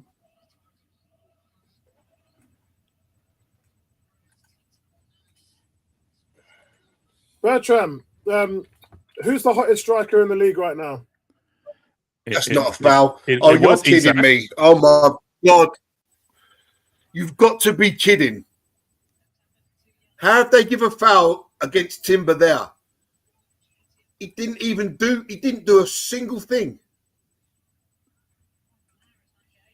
Yeah, Cranky, who's the hottest striker in the league right now? I would say Isak. Or Justin Kluivert. There you go, Gary. Nah, I think Isak. Kluivert scored two games, two hat-tricks, but I think I'm thinking about overall play. Didn't Isak score like 89 or 99 or something? Oh yeah. 89, But I think that's discounting what Kluivert has done as well and the team he plays for. No. But he scored two hat-tricks, right? And he has what? He doesn't. It's not like he has 20 goals. You look at Newcastle's front four and you look at Bournemouth's. Yeah, Bournemouth. This is why when Newcastle, but 3 of those goals are penalties that he scored at the 6. The last time he scored 2 hat-tricks, one was 3 penalties, which is very good, by the way. Trossard is down. He's not getting up. Partey has eyes in the back of his head, This is absolute nuts, man. We just need to Havertz, make a freaking move, Havertz. He's so static, it's unbelievable. As Apollo says, that's all you got. That's all you got. You got to work with what you have. I mean, the cross comes in. He doesn't even. If the ball's not on his head, he's not interested in making a move for it. But isn't this weird that we're down to 10 men and we're the one that's doing all the attacking? That's a foul on Trossard. It's a brilliant play out by Wolves a while ago, actually. Brilliant play out. I can't even do this. Tony, you don't know how lucky you are, mate, because if you was here, your hair would be falling out. Shout out to Tony. Big up to General. I'm not sure if you've been watching the game, Tony, but yeah, it's one of those, I'm afraid. Arsenal down to 10 men. Shocking decision. Ray has just made a great save. He-Chan works in some space and fires a shot towards the bottom left corner. But Ray gets for the down ball, well. man. What's wrong with you? Yeah, that's what Raya does. Raya gets down well for those low shots. So he saved there against Echan. That's because he's Tony he's small said and he's close to the ground. started watching recently. Yeah. First half, Tony, we had 2 or 3 good chances. Rice, Havertz had 2 chances. Goalkeeper, balls direct straight at the goalkeeper. Didn't really have much work to do. Now, Havertz had one great chance. Yeah. Great chance. Should have been 1-0 up. Difficult not to score, frankly. Because the ball coming at pace, if you go either side, it's a goal. Oh, Martinelli go. And then Lewis Skelly gets sent off, really questionable sent off in his own, just outside of his own penalty area. No, not his own penalty area. The opposition's penalty area. Wasn't his penalty area. It's opposition penalty area. Was it? Yeah. That's Trossard miscontrol. Yeah, it was literally 30 yards from the It's off a corner, right? It's Trossard miscontrol. It was our penalty area. No, it's their penalty area. Oh, okay. No, it was like 70 yards away from goal. It was from the corner. Trying to trip him. It was cleared. Yeah, sorry, that's what I meant.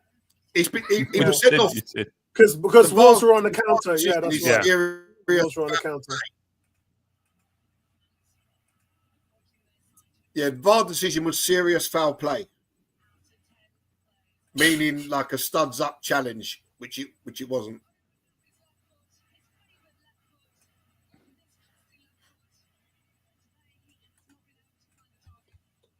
That's the one rule I think in football should change. This whole red card situation.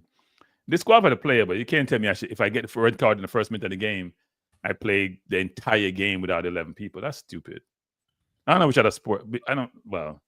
Maybe I focus on American sports too much, but that doesn't happen. Well, I think they need to you can get rid of the player, but say, you know what? 10 minutes somewhere out. Along the line. Say it again. What you said, Gary? They need to bring in a review, don't they? Like the coaches in American football review the decision. If they don't agree with it, they can review it. No, my view is you should say 10 minutes out. I mean, Martinelli, and then you put somebody else in. Yeah, Gary's talking about for 10. That's ridiculous. It's an archaic rule.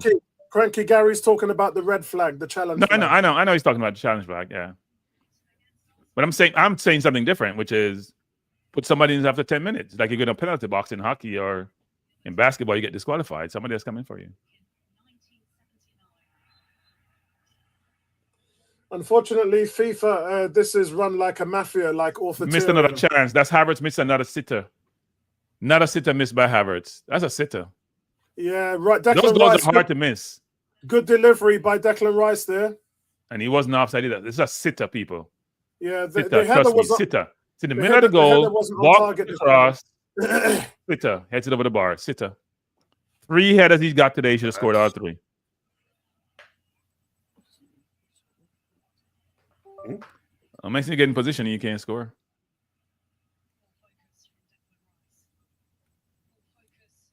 How have you not scored that?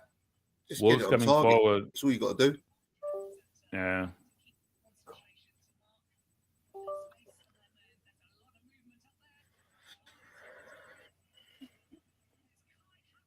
Oh, brilliant save by Raya.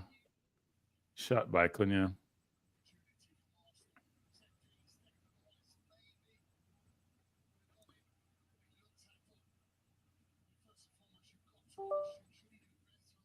The ball got touched, I think, by Saliba. Oh, Kuna had a chance there. Kuna should have scored. Oh, I think Kuna should have scored. Havertz should have won the ball before he even got it. Yeah, have you guys seen the Kuna chance? Yeah, he should have scored. Yeah. Yeah. But he's he's had 1 chance in this game and it's on target. Yeah. And Havertz the one that had the ball too. Maybe they should take Havertz out. It's a liability. Well, the Wolves fans are blaming him as that. Let's have a look. That was a poor header by Havertz. Poor header. Wide where he should have scored. Well, Raya's made a good save there. So credit to Raya for that one. Yeah, but from the corner, Cunha puts it wide when he should score. Kuna saying that he's doing a Havertz. What kind of when you teach you head the ball in the box, you head the ball in the air. You don't head the ball down and the penalty box so the person can attack your goal. That's a dumb header. Cranky, maybe you should have said that to Declan Rice midweek when he missed a sitter from 5 yards and put it wide of the right post. But at least we won midweek, so we can afford to miss those midweek. How did he miss that header though? Well, that's how Partey missed something even probably worse actually. Wolves now, we're trying to. We have to do counter and put Martinelli in the middle. I don't think this set of game fit Trossard, frankly. Havertz coming forward. See, he can't even run by anybody. He's so slow.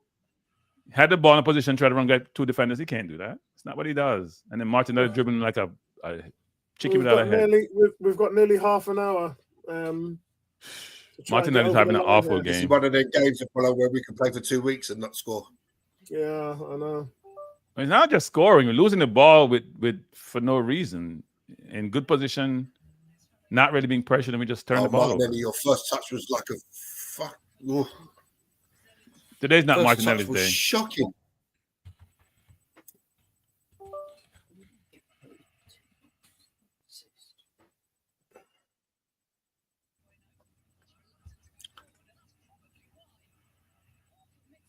Oh, you can turn around and hit people now in football. That's great, isn't it? That's good news. Right, let's have a look at this. A lot of people are talking about Cranky's talking about it, D's talking about it. Wow. So we might as well have a look at and talk about who's missing the most chances in the Premier League. Because I said to you guys before, like a lot of this, we scream at the top of the mountains like we're the worst team. But in reality, that's not exactly the case. It's just that other teams don't have that. Other teams don't have that voice as we do. People say we got the biggest social media voice. So let's just I've just seen it. Here it is. So guys, who misses the most chances in the Premier League? Number 10, Isak and Garnacho. And then goes down to Mateta, 11 chances, and Madueke as well, 11. Kai Havertz for Arsenal, 12 big chances. And then Calvert-Lewin, 13. Then Mo Salah, 14. Then Nicholas Jackson, 14. Erling Haaland, 18 big chances missed in front of goal. And the worst is Ollie Watkins. So when Cranky and D and all them guys are talking about Havertz missing chances, that's just what strikers do. And we've known that for a while. That's just how the game's played. He's not the only one. Havertz is not the only one missing chances. But all strikers do. And some of the best strikers in the league miss more chances than he does. That's just how it works. I remember, wasn't we like that with Giroud, Gary? Didn't we say that about Giroud? And it turned out that Sergio Aguero was by far the most wasteful striker in the Premier League. Take off Martinelli. You're a waste of time today. You've been awful. You've been beyond awful. Oh, my God. Awful. Wow. Cody he didn't fake the man to go by him. He just pushed the ball and give the defenders the ball from him. He didn't fake him. Liverpool scored again. Yeah, Cody Gakpo's on a hat-trick. But when I said to you, like, we should buy him, all of you, like, rubbished it. I wasn't a Gakpo fan, so. What's that, Cranky? I wasn't a Gakpo fan. No, none of you was. None of you was. But I had a small sample size. I had a small sample size. And how much did he cost? 39 million. Rubbish. Absolute rubbish. Well, and you know the worst thing about it, you, Gary, Tony, none of you was a fan. And when we went out to play PSV, he schooled us. He ran all over us. He got man of the match in that game, but we couldn't handle him. We couldn't. Yeah, when we went out there, we didn't have to win anything. We already qualified. Arteta played his regular first team, and he should have played the kids. Time in that game. That's when I said, you know what? We should put in a bid for him. Next moment, Jurgen Klopp bought him 39 million. And how many? Well, he just started playing regular, right? He just started playing regular. Take out Martinelli. Put in anybody. Put in Tierney. He's Tony. A waste I've got to agree with Tony, man. He's a waste. Jesus Lord. He's a waste, and he's still on the field. He won't make any more substitutions. We know he won't, but because that's how he manages. But it's you got to be able to recognize what's happening in the game and make a decision. I think he has Martinelli as a Cody defender. Gakpo, 8 games in the Premier League, 6 goals and 2 assists. Red card. Gomez is gone. So we're 10 and 10 now. 10 and 10. Gomez is gone. Second yellow. Ooh. So now we're 10 against 10. You should have gotten that one already. You should have gotten second yellow already. And Wolves manager is losing his mind. That's what we needed. Another red card. Big up, Cranky. Cranky, talk us through it. Well, it wasn't that bad a tackle, though. Somebody on Saliba, I believe. Yeah, Saliba stretched and said, move the ball away from him, and he put his foot in the wrong place. So he controlled the ball. He went in. It's Timber, actually. Oh, it's a red card. It's a red card. It probably should be a red. It's worse than Lewis Kelly. He gave him a yellow. That's what I'm saying with Michael Oliver. He stepped in. Timber moved the ball away from him, and he stepped in his ankle. That's a red. That's not a yellow. That's not a yellow. That's a red. But that one is above. That one was an ankle breaker. That is Cranky. You're bang on right, mate. That is a straight red. It's a straight. That is a straight red. I don't know why I gave him a yellow. That's why I said Michael Oliver is one. That is a straight red card, not a second yellow. That is a straight red. Yeah, he stepped in his ankle, and he gave Lewis Kelly a red card. So he gave a worse tackle. Yeah, he's way over the top. Look at that. A worse tackle he gave a yellow for. Right? Somebody please explain that to me. Explain that to me. I agree with D. Should have been off in the first half. He made another tackle. That's how he plays anyway. He's a very aggressive player. That's the manager's fault. Certain players, when they get yellow, you take them out of the game.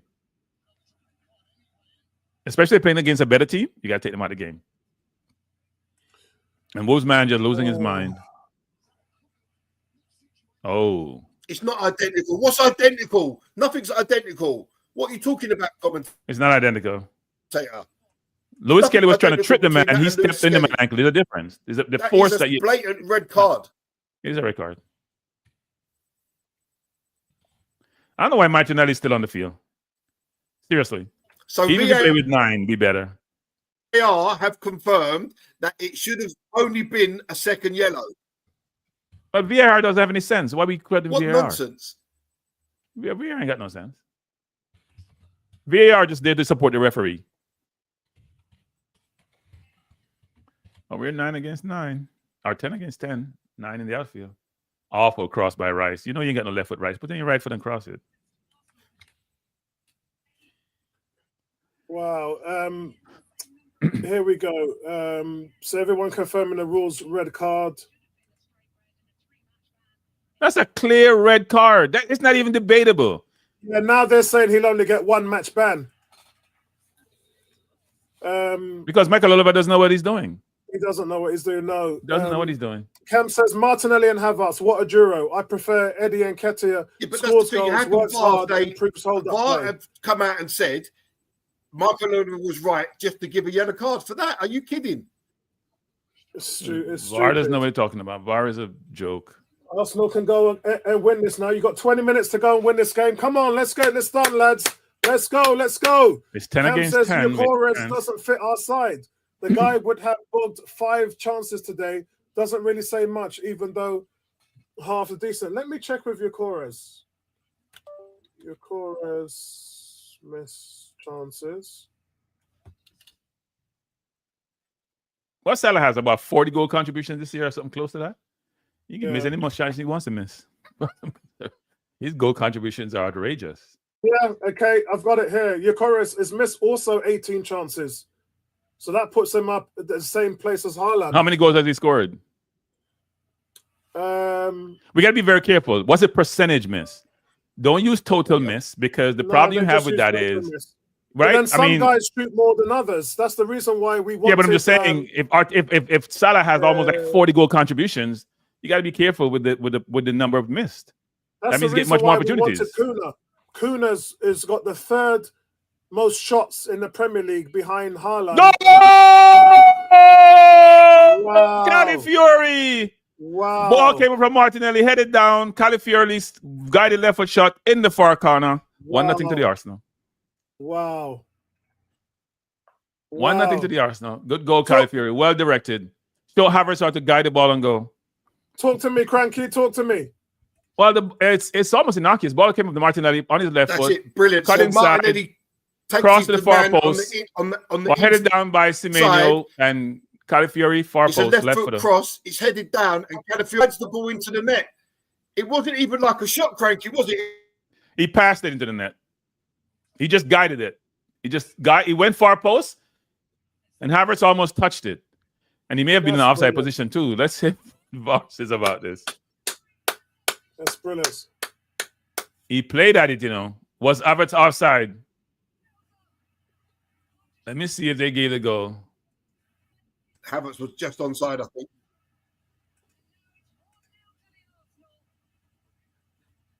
He's not affecting the keeper's view though, because the keeper was diving anyway. I would never say that way. He was standing on what he did. Anyway. Yeah, the keeper would have gotten it, but I'm not going to say he's not affecting his view. Yeah, no, the keeper's diving anyway. I guess now we should be selling Tierney to Celtic, because we need all the left backs we can get if we're going to sell Zinchenko to Dortmund. Now Wolves have to attack more, which means they should be more open. Season. Timber coming through, tripped up. That should be a yellow card, referee. No?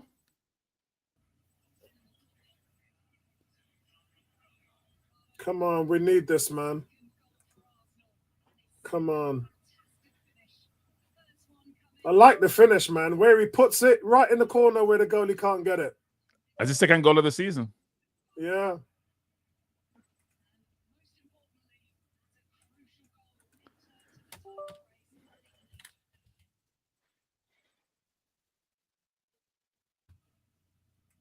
Tony says Havertz was never off. Cam says, come on, we can win it from here. Ball out to Martinelli again. Looking to cross. How is that not a free kick? Yeah, he's given a free kick.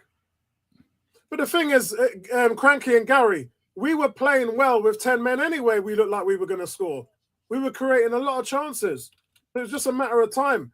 But it's a complete difference to what happened against Brighton when we went down to 10 men and Arteta threw everything but the kitchen sink up front and we looked awful. This time he's brought on a defender, which you guys questioned, by the way. And a defender comes on. No, we didn't. Gary made a comment. We didn't question it. Gary made a Of course, comment. you questioned it. You said, why is he bringing on a defender? No. I didn't question it. I was go just back. saying, You know why what? would This you is need to live. bring on the defender? Wait, You're this is playing a team live. with Let me say this. This is recorded, okay? I didn't question it. You know why I didn't question it? Because we don't have anybody on the bench to put on, so we can question it. I think somebody mentioned, and I think it was Vincey that said that he's actually playing an attacking. Yes, Vincent did say that. So, but I basically said he's a defensive coach, so he's going to go defense first. Yeah, and then Vincey just says below, what did I say about Calafiori attacking? So I think Vincey called it. Good call, Vincey. Good call, bro. Yeah, it's a clear red card. I don't know why it's a yellow. They're showing the replay again like 2 or 3 times. A clear red card to me. So this is what frustrates me about the standard of refereeing. It's like, I don't even know how they get away with it. They're just completely not accountable. They're just not accountable. This is just. I mean, how can this happen to our game? How can VAR say that he's only a second yellow? It's disgusting. Shocking. Timber's taking one in the nuts.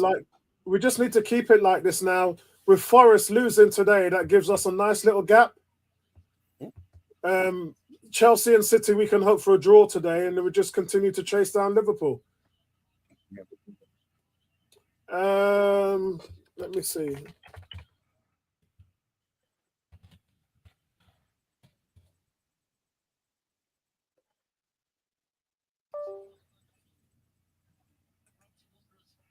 Yeah, that's what I thought. The impressive thing about Calafiori's goal was all he did was get it on target. Yeah. That's it. He didn't do anything else. And he placed it too. He actually got it on target. Yeah, he placed it too, actually. The Liverpool game is at Anfield, isn't it? Yeah. God, how long was the last time we won at Anfield? Was it the Cazorla Podolski? Why is it? It's a long time. It's the Podolski and Cazorla game, isn't it? Oh. They're trying to take the ear out of the ball now. We should have won there a couple of seasons ago. And of course, Martinelli had to turn it over. Yeah. I was right. It's 2011. So, guys, the last time we won at Anfield was 13 years ago. Wow. When the last time Spurs won at Arsenal? Spurs won at Arsenal. That's a while now, isn't it? Yeah. What's it, 2014? Long time ago.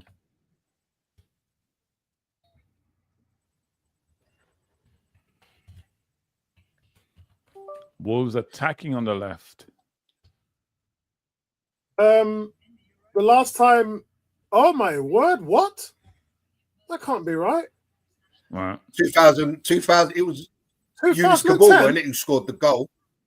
No, Yeah, they're something like saying that. 2010. It's 10? I thought it was 14. 2010, Harry Kane. That can't be right. No, that can't be right. All right, I'm going to have to go to the Matrix now. Right. When's the last time they won?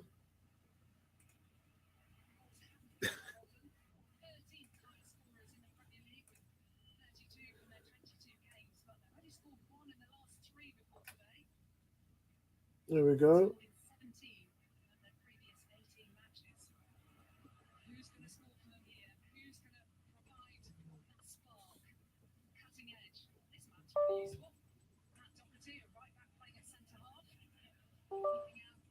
Martinelli, you're just a passenger in this game, man.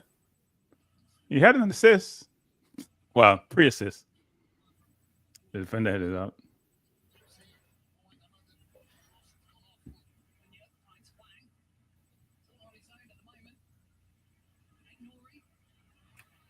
We don't have any counter. Go on, Declan Rice, charge. Oh.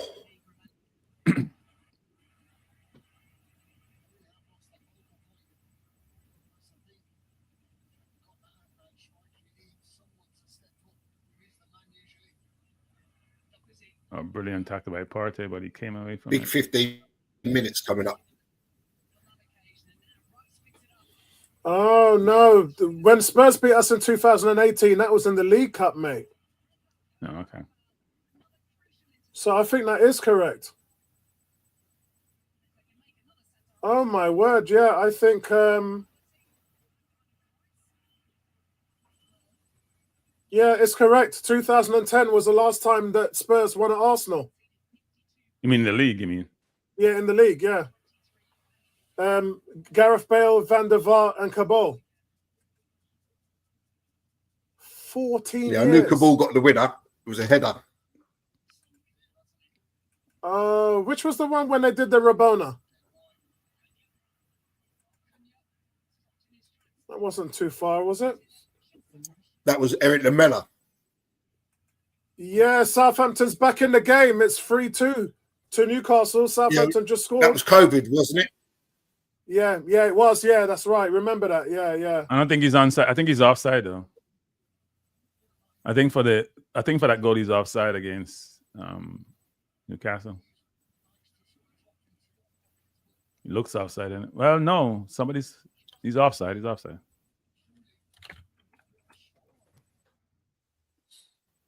God, I feel a little bit more relaxed, guys. Is this seriously? This is a Saturday that I just want to.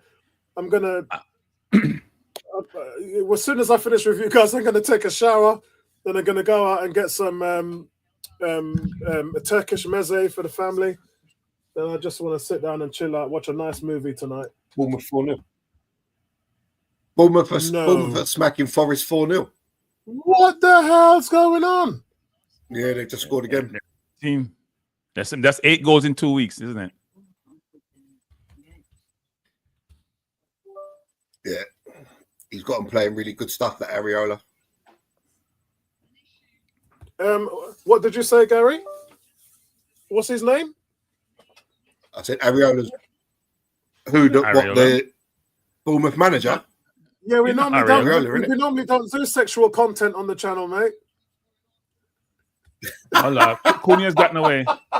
Brilliant save by Arteta. And Nori got away from Timber. Timber is sometimes too high. He should have scored that, actually. Shoulda, coulda, woulda, Stan. Yeah. That's a really bad decision. Where is Timber in that play? Arsenal coming forward. Trossard. Calafiori springing is outside. Slow it down, Trossard, and bad move, Trossard. Slow it down, let him go by you. And remember, guys, Bournemouth beat Arsenal 2-0. We had 10 men. Yeah. Qualifier.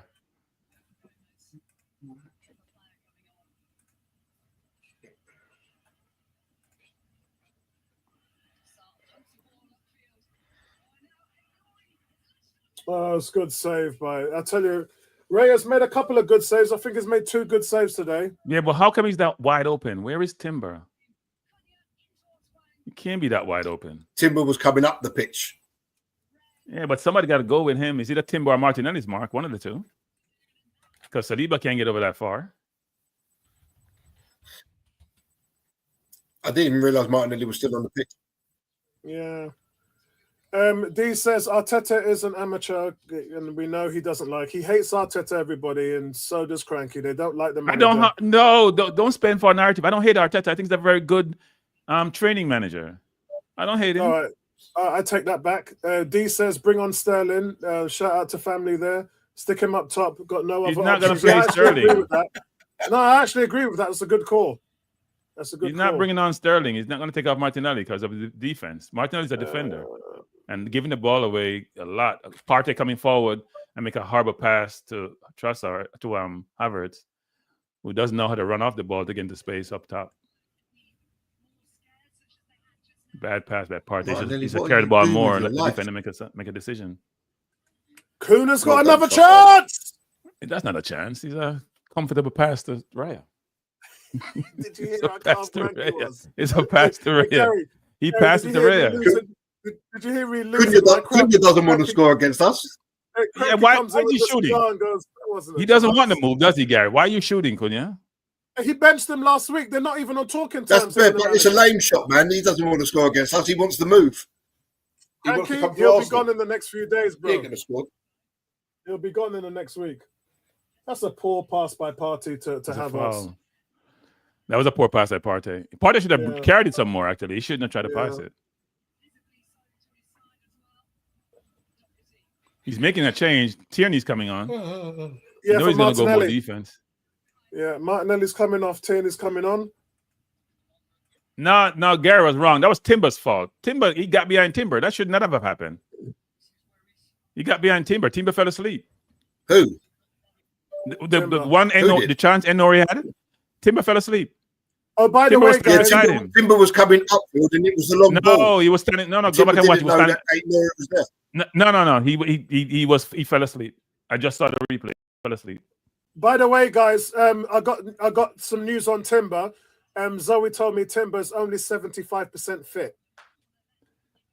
So that might explain his form over the last few weeks. Wolves made a change also. Triple change. And Tierney's on. So we have what? 2 left backs on the field? Yeah. 5-0 Bournemouth 5-0. Wow. Jesus Christ. And it's my guy, Semenyo. Yeah, I've got him in my fantasy team. Ooh. I'm just thinking, I'm sure I sent my predictions today. I'm absolutely 100% sure I did. Go back to Tierney. Yeah, I did. Brilliant cross by Tierney. Oh, just missed. Tierney can cross that ball. Telling you. Yeah, he's always been a good crosser of the ball, hasn't he? Yeah, brilliant cross. Even I think at this point in the game, we need to start taking the ball in the corner. Honestly, I have to say, it really didn't matter about their red card. Even if they still had 11 men on the pitch, I still think we would have won. That's a great cross by Tierney. Yeah. But again, Havertz doesn't get across the front of his man. Yeah. Yeah. And you know what it is? We've just had more of the ball and looked more heady. Much better displayed than it was when we were at Brighton and we went down to 10 Calafiori got beaten easy a while ago. Look how easy he went by Calafiori. Look how easy he went by him. That's what I keep talking about. Mm. Oh, that's close. Havertz has a lot of chances to get on the score sheet today and make it 15 goals. Hey, Gary. Hey, Gary, you know that bet we had with them lot on the forum that all of them said Havertz won't get 20 goals this season. You see how quiet they've gone now. He could have had another 1 or 2 today, mate. He should have had 3 today. Yeah. That's why he won't get 20 goals. That's why he missed 3 goals in one game. 20 goals in He all just needs competitions. 6 more goals to get 20 for the season, mate. Yeah. I could score 20 goals up front for Arsenal. Give me Well, all a the lot of tap-ins. people I can't remember ever scoring 1 great goal. Good goals, Yeah. never a great goal. A lot of people can't. Tony's saying return Sterling, but we can't return Sterling. That's a 1-year loan. But I agree with you about Semenyo. Totally agree. That's why I said I wouldn't even look at Kuna right now. I would put 50 million on the table and get Semenyo. He's a very powerful player. He's a very powerful player. I would let Kuna go to Nottingham Forest. I would take Semenyo in a heartbeat. But would they sell him? Look where they are now. No, they're not selling. They're not selling him. Why would they? They're trying to get to Europe. They're trying to make top 4. Top 4 is in sight for them. Because I think Nottingham Forest will drop down. Top 4 is in sight. Yeah. Calafiori coming forward. Go in the corner, Calafiori. How long's it added on, guys? No clean sheet for Liverpool today. Ipswich just scored. I've got to see how that actually affects against. So Arsenal's still the number 1 defense in the league on games on percentage of goals let in. Even though us and Liverpool are still on 21 goals let in, we've played 1 more game, which means per 90 minutes we're still the number 1 defense in the league. So if you look at the teams that are scored, Liverpool leading Ipswich by 4 goals to 1. Southampton losing 3-1 to Newcastle. Brighton still losing to Everton. Interesting. Yeah, Liverpool's game in hand comes next week, doesn't it, against Everton? Yeah, that's going to be a tough one, man.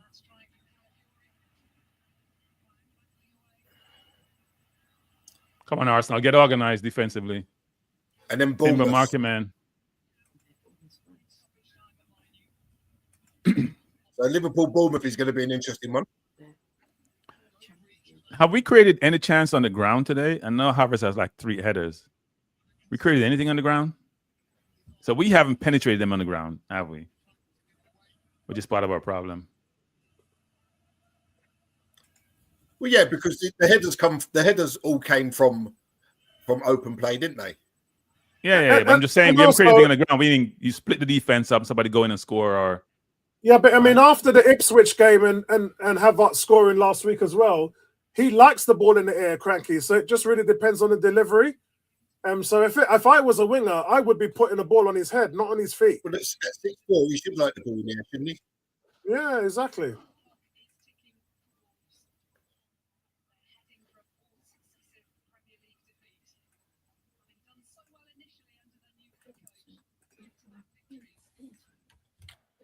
So Liverpool have got PSV, then Bournemouth, then Tottenham, then Plymouth, then Everton. Hopefully Tottenham will get a few players back by then. Hopefully we will get players back when we play them. Yeah, I've got we need to be at full strength. The Tottenham games is the second leg, isn't it? Ben White and Tomiyasu are 7 to 10 days. I think they might miss the Man City game, but they'll definitely be back after that. So Ben White makes me laugh. Couple of minutes of time added on. Ben White's been out for 3.5 months, nearly 4 months, and he comes back just before a Dubai trip. Great timing. Corner to Arsenal. We can keep the ball in the corner. No, don't take the kick. Take your time. Walk up there. Keep it in the corner. So only 2 minutes left. A minute and a half. No late dramas, please. Don't even take the corner and kick it in the box. Just keep the ball in the corner.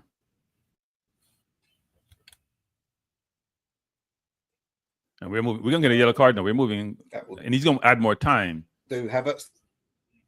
That would. And we're moving slow, deliberately, obviously.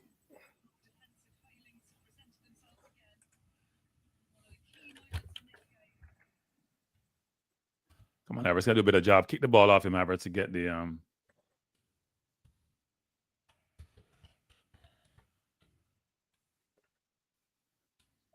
We're trying to pressure them in their own half. They're trying to come forward. They're gonna go long now. Pressure the ball, Tierney.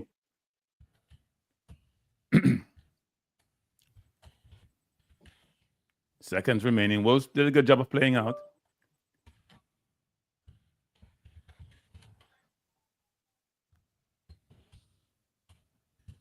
It's got to be time, Ball man. The 5 minutes is up.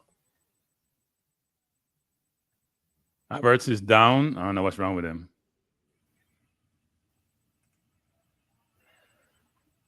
Now we're playing it with 9 because he's still down. Come on, pressure the ball. They go in the box. Hit up by Gabriel to Declan Rice. Boot it down. Havertz just getting up. Havertz, man, honestly, how have you not even just held on to that ball? And he's holding his hamstring and he's down again. Game is over. And that's full time, guys. Yeah, Havertz looks like he's hurt, by the way. Full time, we've held on. Havertz looked like he's hurt. And if he's hurt, that's a problem.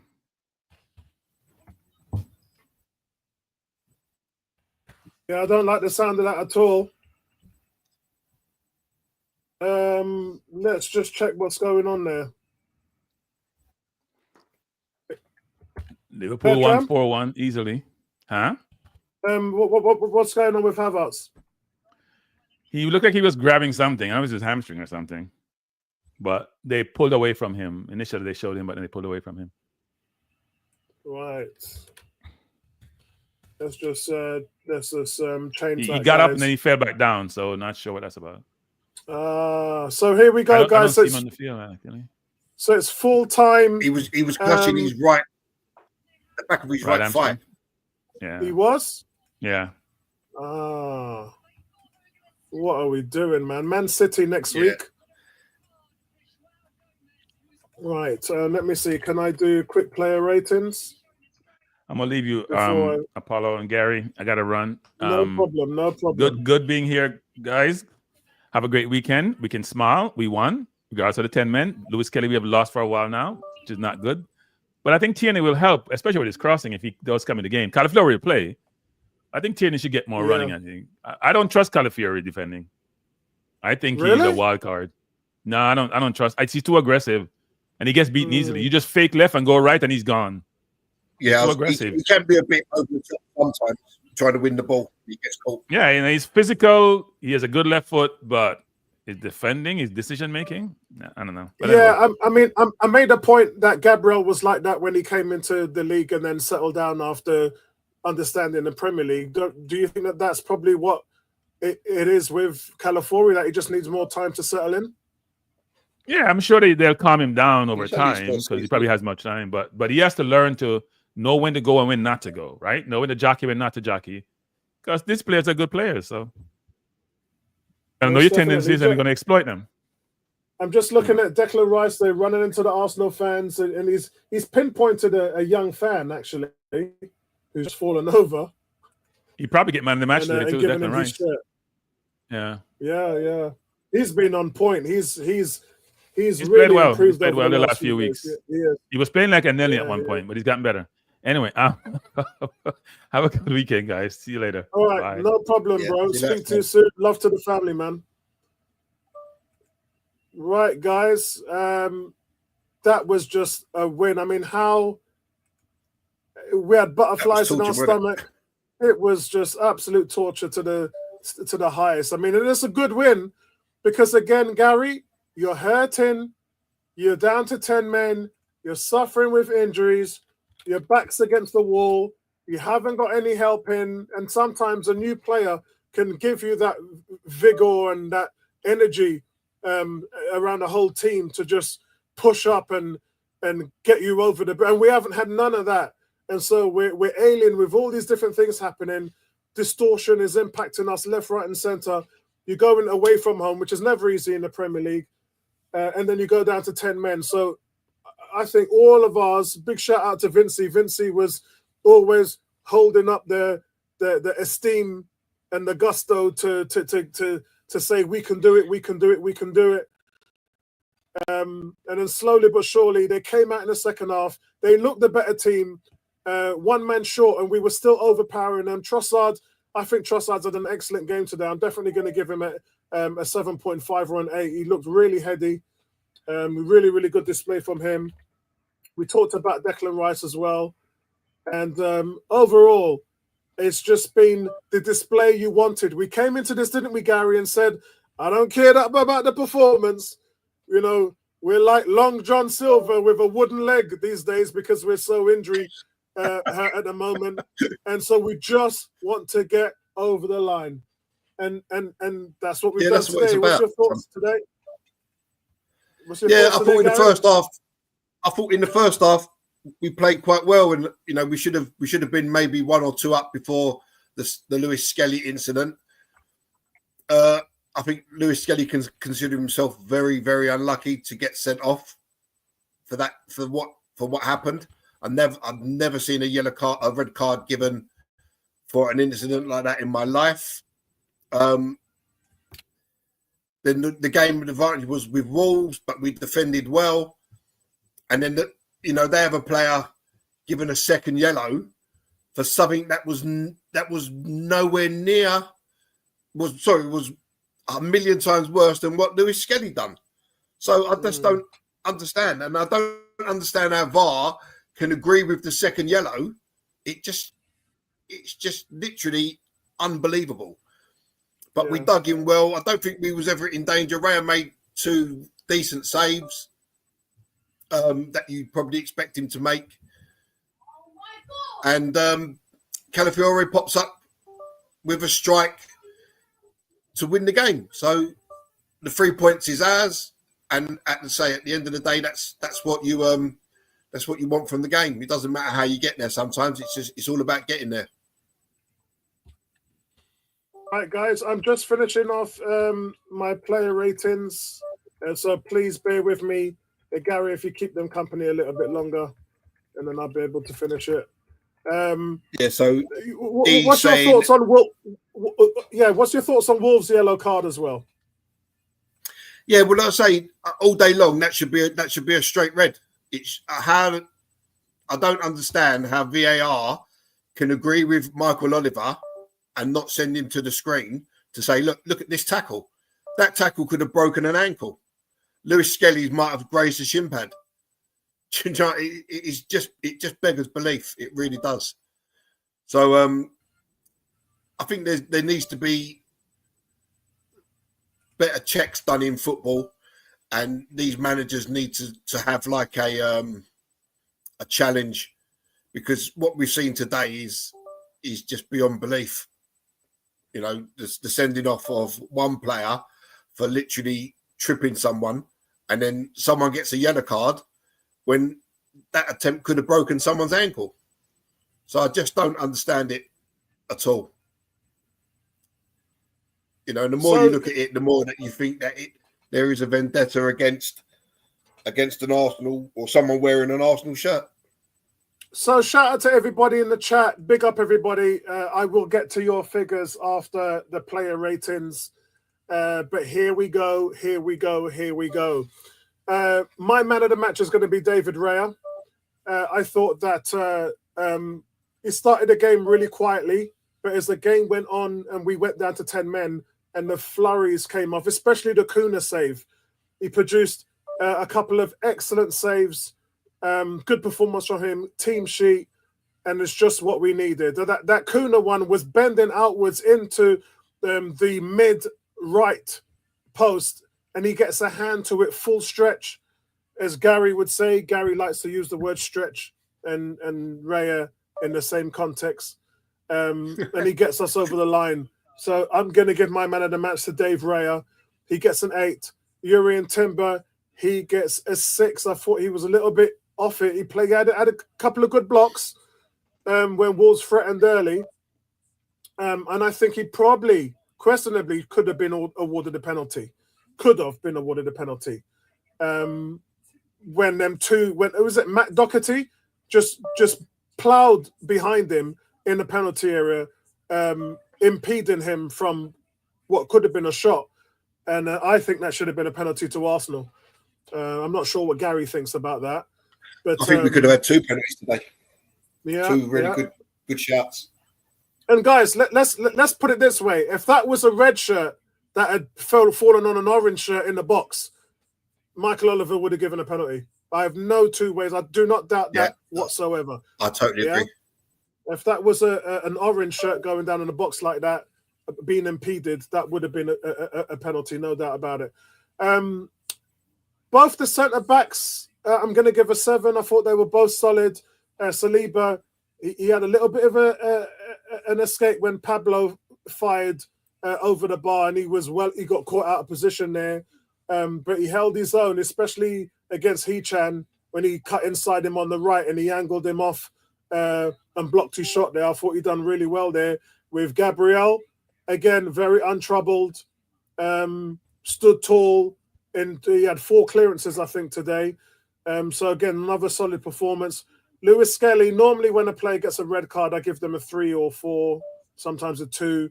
But I'm going to give him a 5 because, look, okay, he intended to stop him because he did stick the leg out, but there's no way on earth that that's a red card.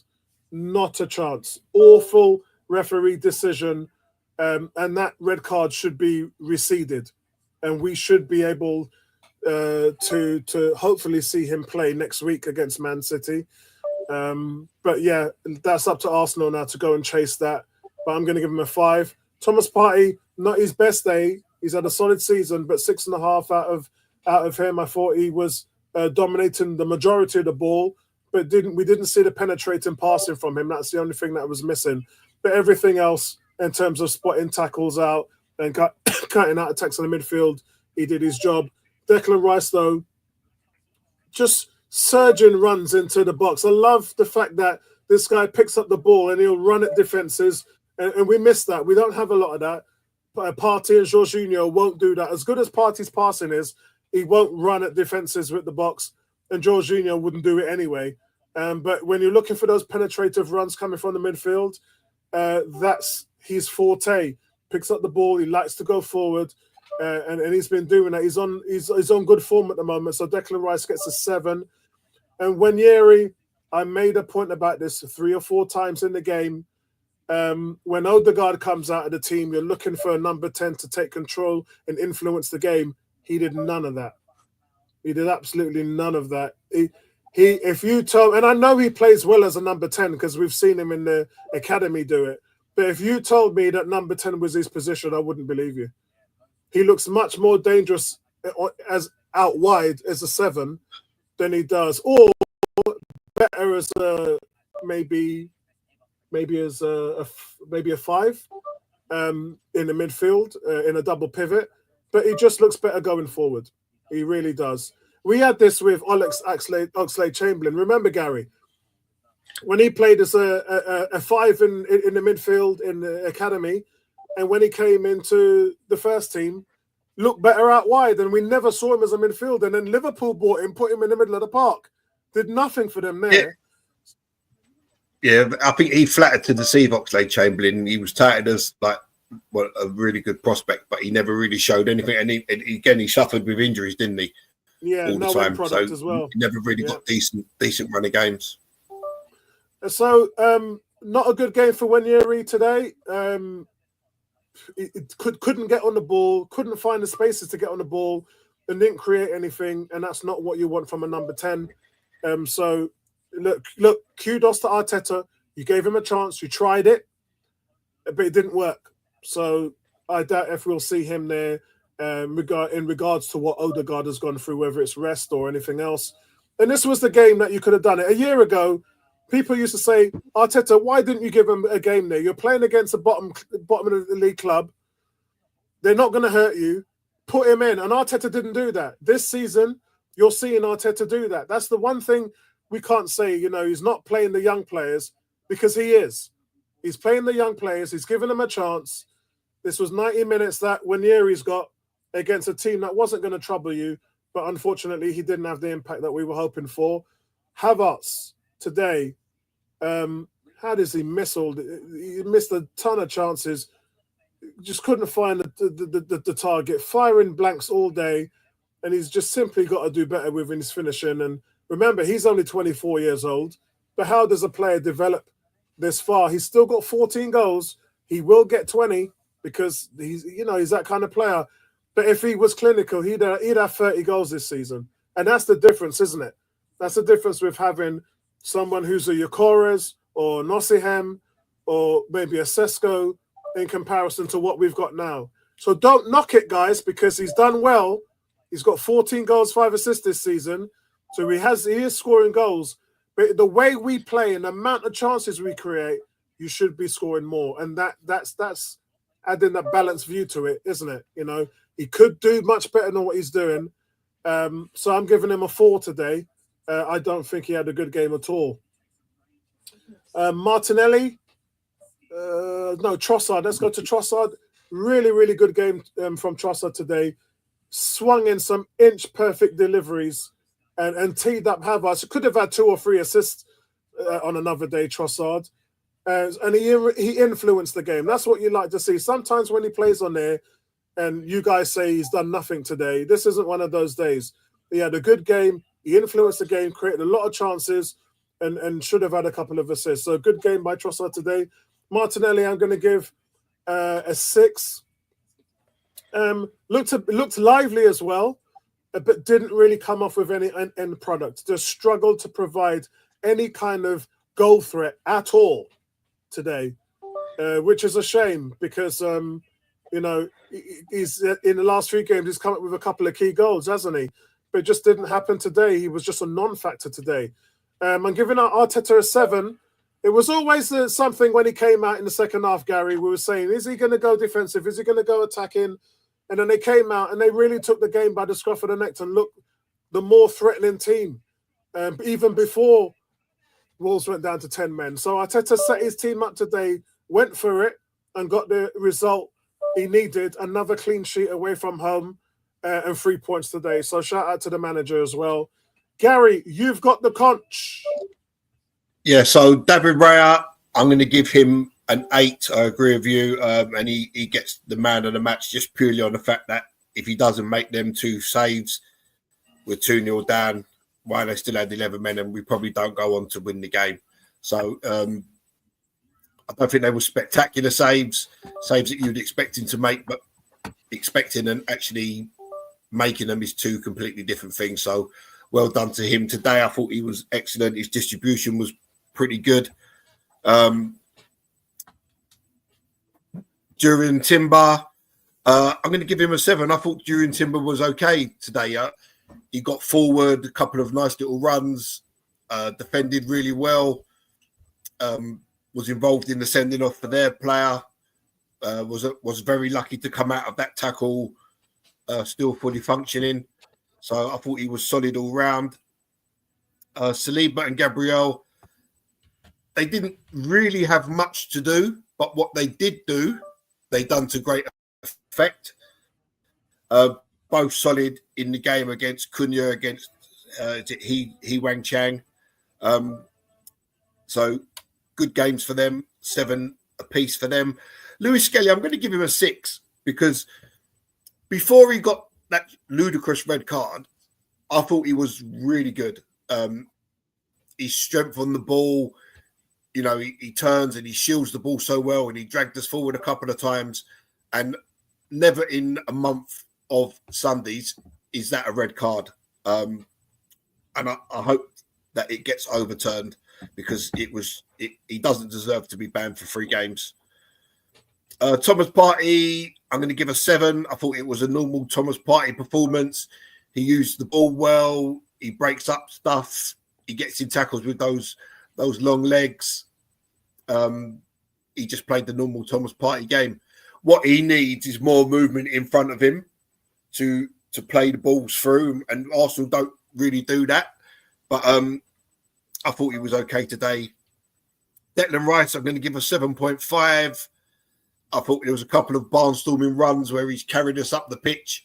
Again, in games like this, you need the Declan Rice where he brings the dirt, where he gets stuck in and wins the ball. So we saw an all-round midfield performance from Declan Rice today. Nwaneri, I'm going to give him a 6.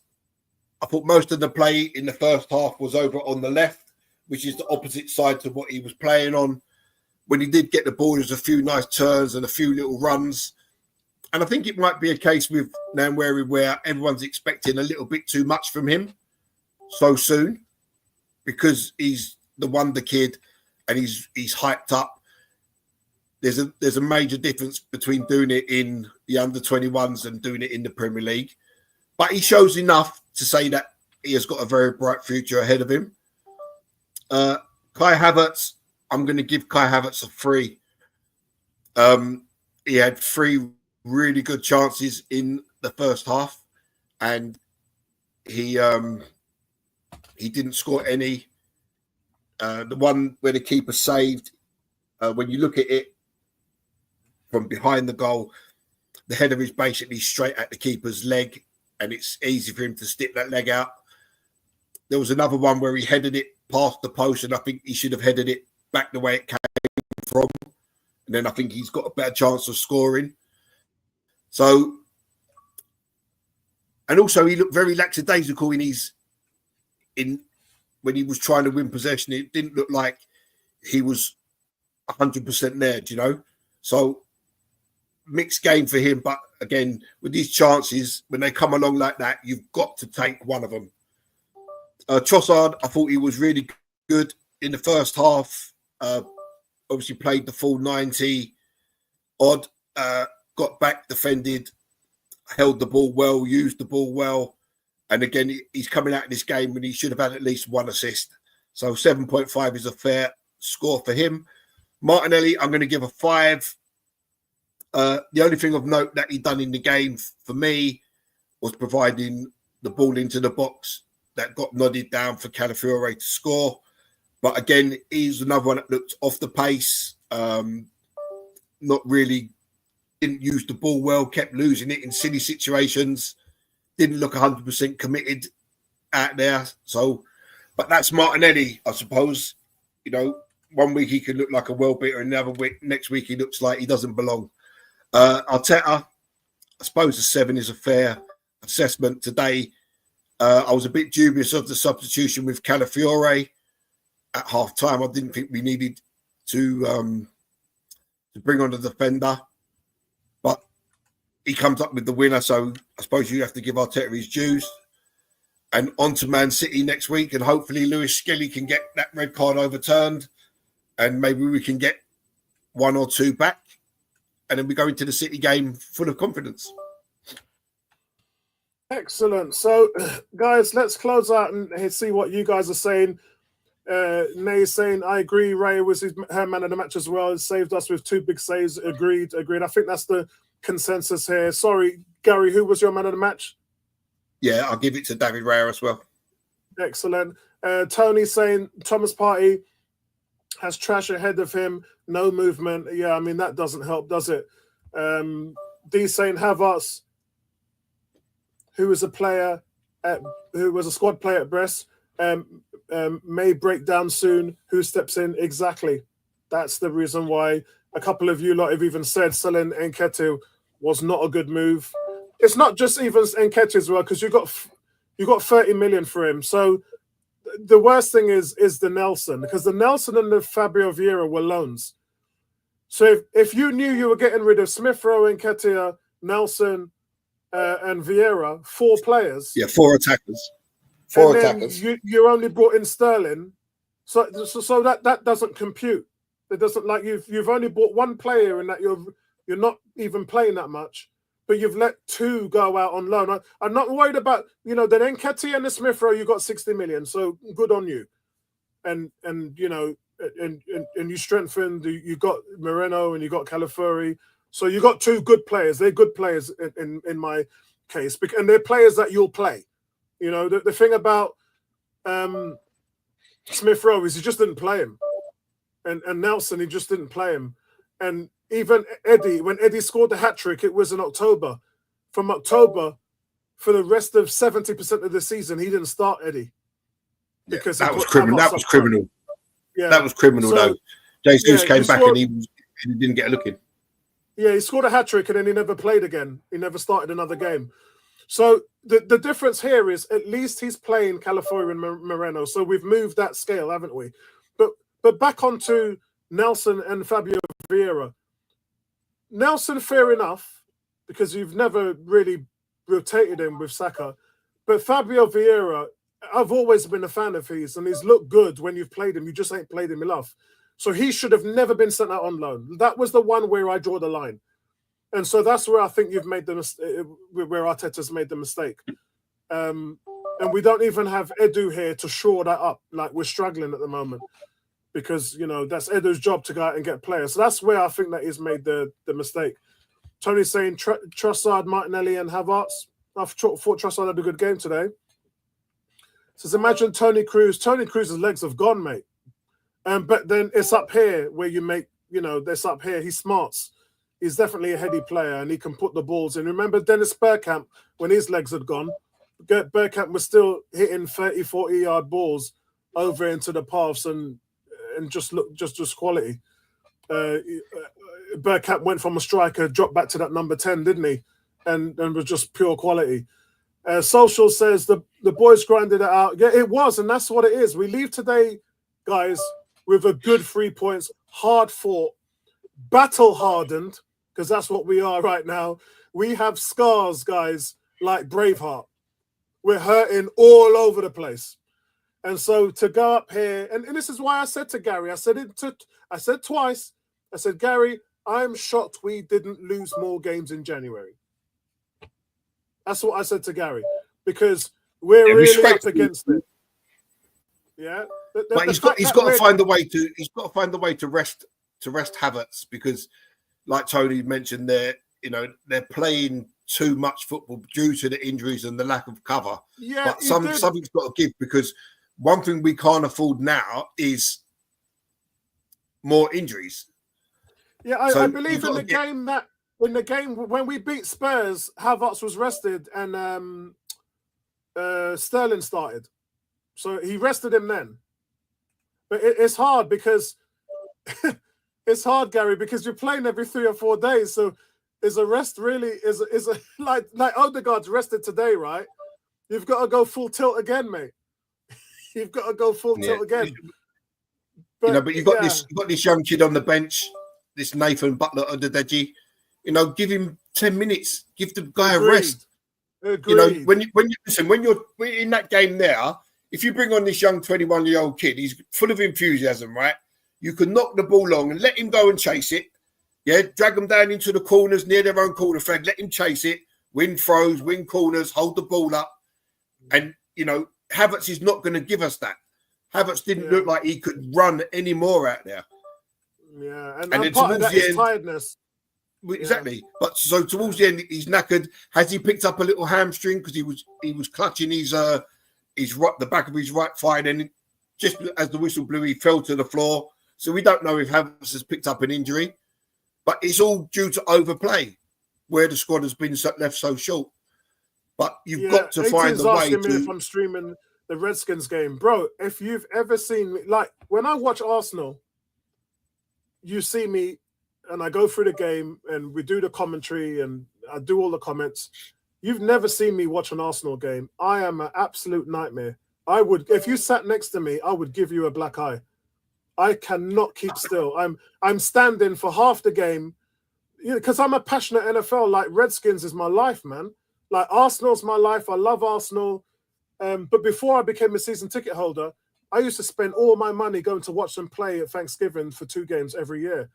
I think some of you guys realize I used to write for the magazine in the UK, and I would do interviews with the players, and I was big into the Redskins, fan base, huge, massive. In the 90s for 10 years, I would just do the whole grid. So that's a big part of my life, mate. But when you see me watch Arsenal, I'm calm in comparison to what I am in the NFL. And look, Arsenal will play 60 games in a season, right? So it's like that. It's like when I watch the Jazz. You lose a game, it's 82 games. But in American football, you play 17 games, that's it. So you can't, you get it wrong, it's very difficult to recover because there's those fine lines. And so, for me, streaming a Redskins game, I'd be all over the place, mate. I'd be screaming, shouting, swearing, everything. Yeah, it's Oh, not what we've the got channel now. needs. You said that, Apollo. Now you said this, man. We've got to stream it. Now you said this. We've got to stream it. I need to see this, Mr. Cool Oh, losing God. his cool. He's saying, Apollo, you're doing the City Chelsea game. Yeah, we're doing that game. It's the Man United, the City game's at the Etihad, isn't it? No, Yeah, so it's at I'll Emirates. be Isn't doing those games. Let me check. Yeah, it's at the Emirates. it? I think it means I'll be doing the City Chelsea game now. Yeah, that depends on Tony, because Tony might be at the game, and if he is, then we're not streaming that. But if Tony's available, yeah, we'll do it. Because Tony is getting tickets, guys. Seriously, the stadium's a live thing right now, man. Don't expect any favors. Yep, I agree with Tony there. I've got to agree with Dee's point there, where he says that a good manager gets a tune out of these players, even Eddie. I mean, he did have a tune out of Eddie. He just chose not to play Eddie. It's two different things, D. Eddie came into the team when Jesus was injured, and he 27 times, Gary. 27 he starts. scored goals, and then as soon as Jesus came back, Eddie was thrown away like a piece of rubbish, treated really unfairly, and we never saw Eddie. Like Apollo said, scored a hat-trick against Forest. Jesus came back the next week, Eddie bench, getting 2, 3, 4 minutes every game. It was literally criminal. But I would have sold Jesus and kept Eddie personally. Yeah, I agree. Tony is available for the Man City game, so we will be streaming that next week. Yeah. Okay, guys. I think we've wrapped everything up and all the comments as well. So it's a big 3 points on a day where actually, shall we have a look at that, Gary? Hold on, give me a second. I'll try and get the league table up so we can have a look at that while we're doing our outro. Let's see where we are. Can I get it up here quickly? Here we go. Apollo, yo. Dee's saying, are we streaming the City game Chelsea now, not Arsenal versus City? He's talking about this one that's about to kick off now. Oh, that's up to Tony and Gary if they want to stay in, because I'm knackered. Tony looks like he's coming in. That's why Tony said he's available. Oh, right. So if that's the case, then Tony, we can contextualize the stream and then put the stream up. Yeah, for sure. If them guys are going to be around. I'm around. So, all I've got to do is go and put me dinner on, but that takes me literally 5 minutes. Okay. Yeah, I'm about, guys. I'm about. Okay, so Tony, could you just script another stream for the Man City, and then we can shut this one off? Yeah, cool. Yeah. Okay. No problem. All right. So guys, listen, let's leave it here and then let Tony put another stream up, or I might be able to do it. Yeah. Let's see if we can shut this one off now, and then we'll get back and do the City one. All right, guys. So we'll be back with you shortly. Yeah. All right, guys. I'll see you in a minute. Apollo.